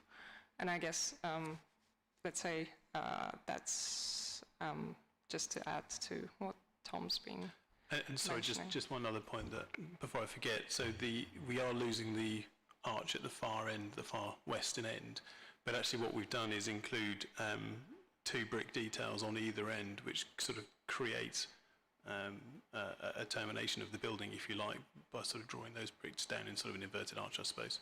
So there is sort of a neat design solution at both ends to kind of provide something a bit more interesting, a bit more sort of attractiveness about the building. Yeah, no, thanks. Yeah, no, I completely understand the need to get light in and the need for sort of light from the roof, but I still don't fully understand the need to go for what is, to my mind, a completely different style with the additional elevation, with different materials and different shapes to what's currently there. But thank you. Okay.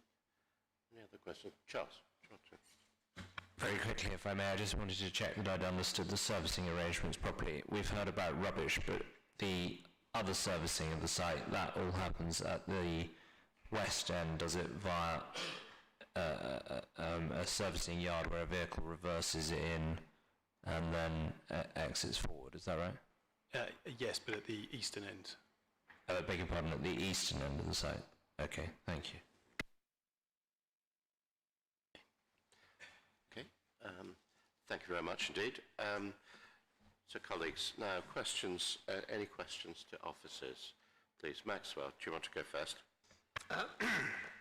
Is there a condition, I was trying to find a condition, which looks at the maintenance of the wall around the tree? Because as the officer was, not the officer, sorry, the applicant was explaining, the current tree has grown into a fence already, and obviously, you know, trees are living things, they move. Is there a condition which looks at maintenance of the wall in case things move and it crumbles? Because particularly a curved wall is more vulnerable than a straight one. So in the recommended conditions in section 10, condition 7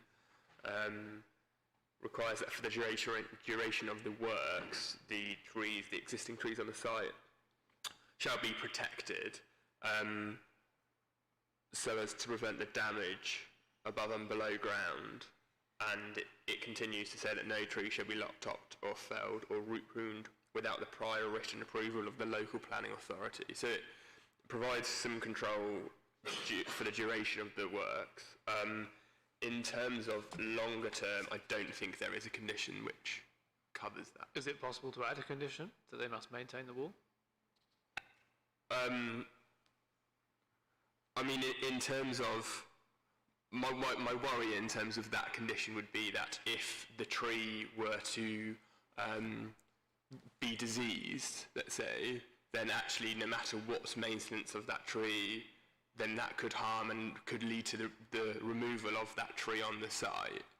But I'm worried also, there's the tree, there's also the wall itself, because if the wall crumbles over time, it needs to be repaired. So, I mean, in terms of, yeah, I don't know I can't think of come to mind now, but I would have thought that we could apply a condition which secures the longer term. I mean, it would have to be cleverly worded to ensure that it will be appropriate and meet the tests set out in the NPPF for the conditions. The wall is the property's wall. It's not like a public wall.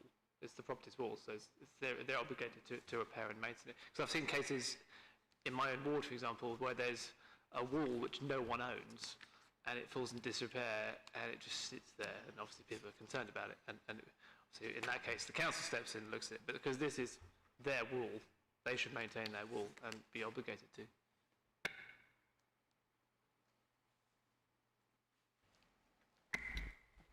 Yeah, I don't know whether... Chairman, sorry, looking at condition Yeah, 4A, Yes. is it not possible to just work something into that to get details of the wall? I mean, that might be a possible solution were we minded to go down that route. What do you think? I mean, That.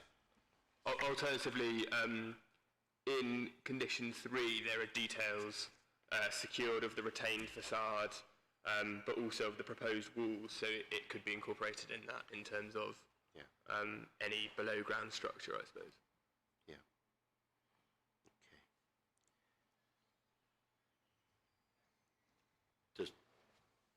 Okay. Does that make sense to you? That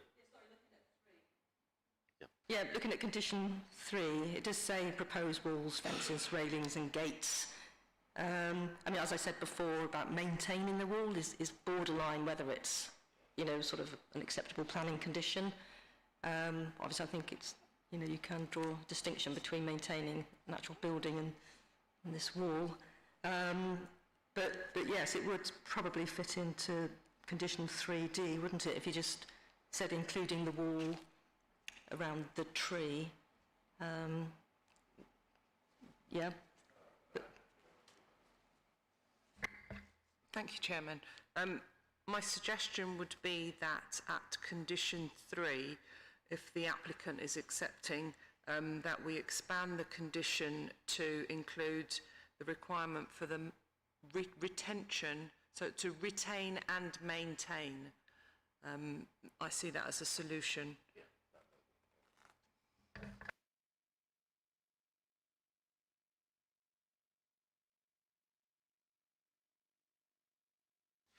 Thank you. Any other question? Tom? Yeah, just going back to the terrace, so obviously a best, good case scenario is the trees are nice, are thick and verdant, and the trellis grows up very well, and it's not used too much, this terrace, and it provides quite the sort of thick vegetation on the trellis provides quite a good barrier for sound, and visually looks quite good. And I can see how that might be acceptable.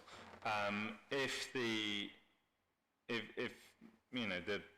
planting fails or it's not looked after, and what could we be allowing here in a sort of worst case scenario? And is that a concern?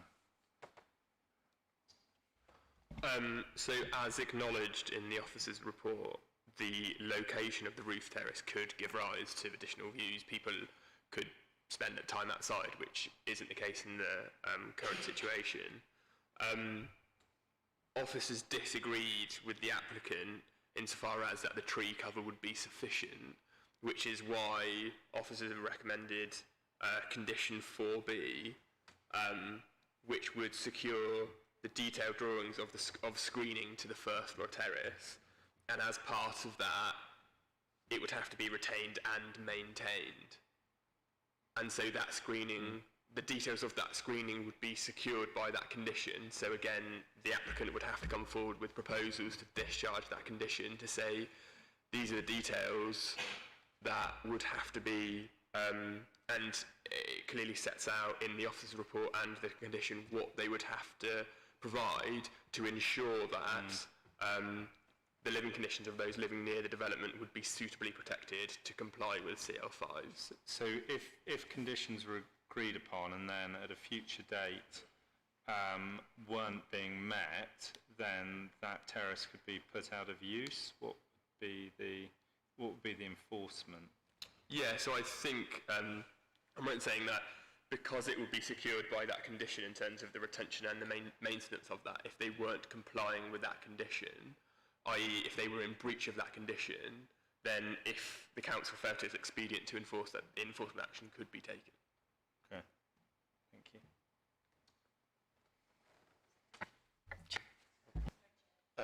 Emma, yeah. Very quick one on this point, actually.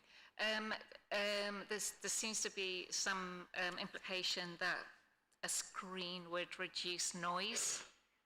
A screen of plants would reduce noise. I don't think it does.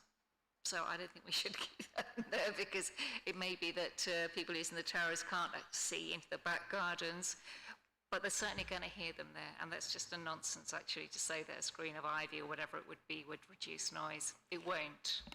So do you mean in that regard, I agree to an extent, but officers have recommended condition 27, which limits the hours that terrace could be used for.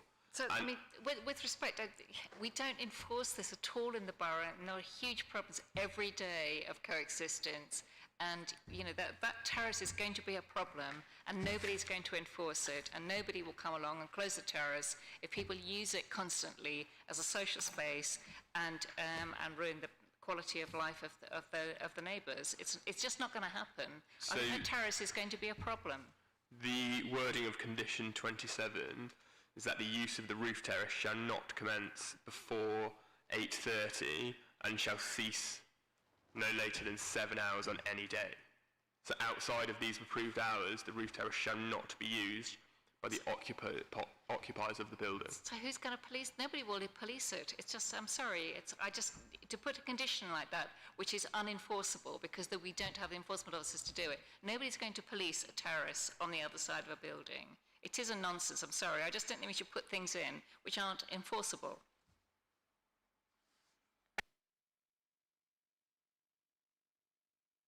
Well, I think that's more of a comment rather than a question to Mr. Woodhead. So I think, thank you very much indeed for that. So we need to make a decision. I mean, I think actually the conversation about condition 3 and retaining and maintaining the wall that Councillor Woodger suggested initially, I think that would be a good one. I think condition 4, the submission of the details of the roof terrace and its screening, I mean, personally, I think this is still quite a substantial office building, and I would have thought that the aggregate service charges are very likely to be sufficient to mean that a relatively small roof terrace can actually be maintained in a sensible way. And I think given its location, I think, to follow Councillor Dent-Code's point, I think the idea that no one would notice or do anything about a breach of the condition 27 about its time, I think that's extremely unlikely. And I think it's rather unlikely that the Brompton House Town Councillors wouldn't pay any attention to that either. I find that all of those things quite implausible, to be honest. So I think in this particular circumstance, probably it would be something that was enforced, actually. Any particular comments colleagues have in relation to this? No? Okay, all right. Well, in that case, we've set out slight amendments to some of the conditions. And with that, do you want to add anything, Amanda? Thank you, Chairman. Just 2 points of clarification. If the committee were minded to support the officer recommendation, I would seek confirmation from the applicant this evening, because the condition is set out as a condition precedent, as to whether or not they are accepting of the expansion of condition 3. I can see nodding, but I would need to hear that and receive that in writing from you, if at all possible, please. And with regard to conditions needing to be enforceable, that is indeed a test of our application of conditions. So I can assure the Chairman and the committee that the conditions are indeed enforceable.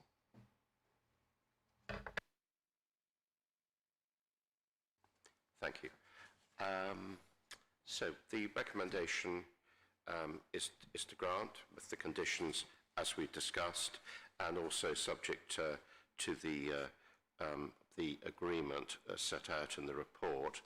Can I see those in favour, please, of the recommendation? Those against? Okay, so that's granted by 4 votes to 1. Thank you very much indeed, and thank you, everyone. Thank you.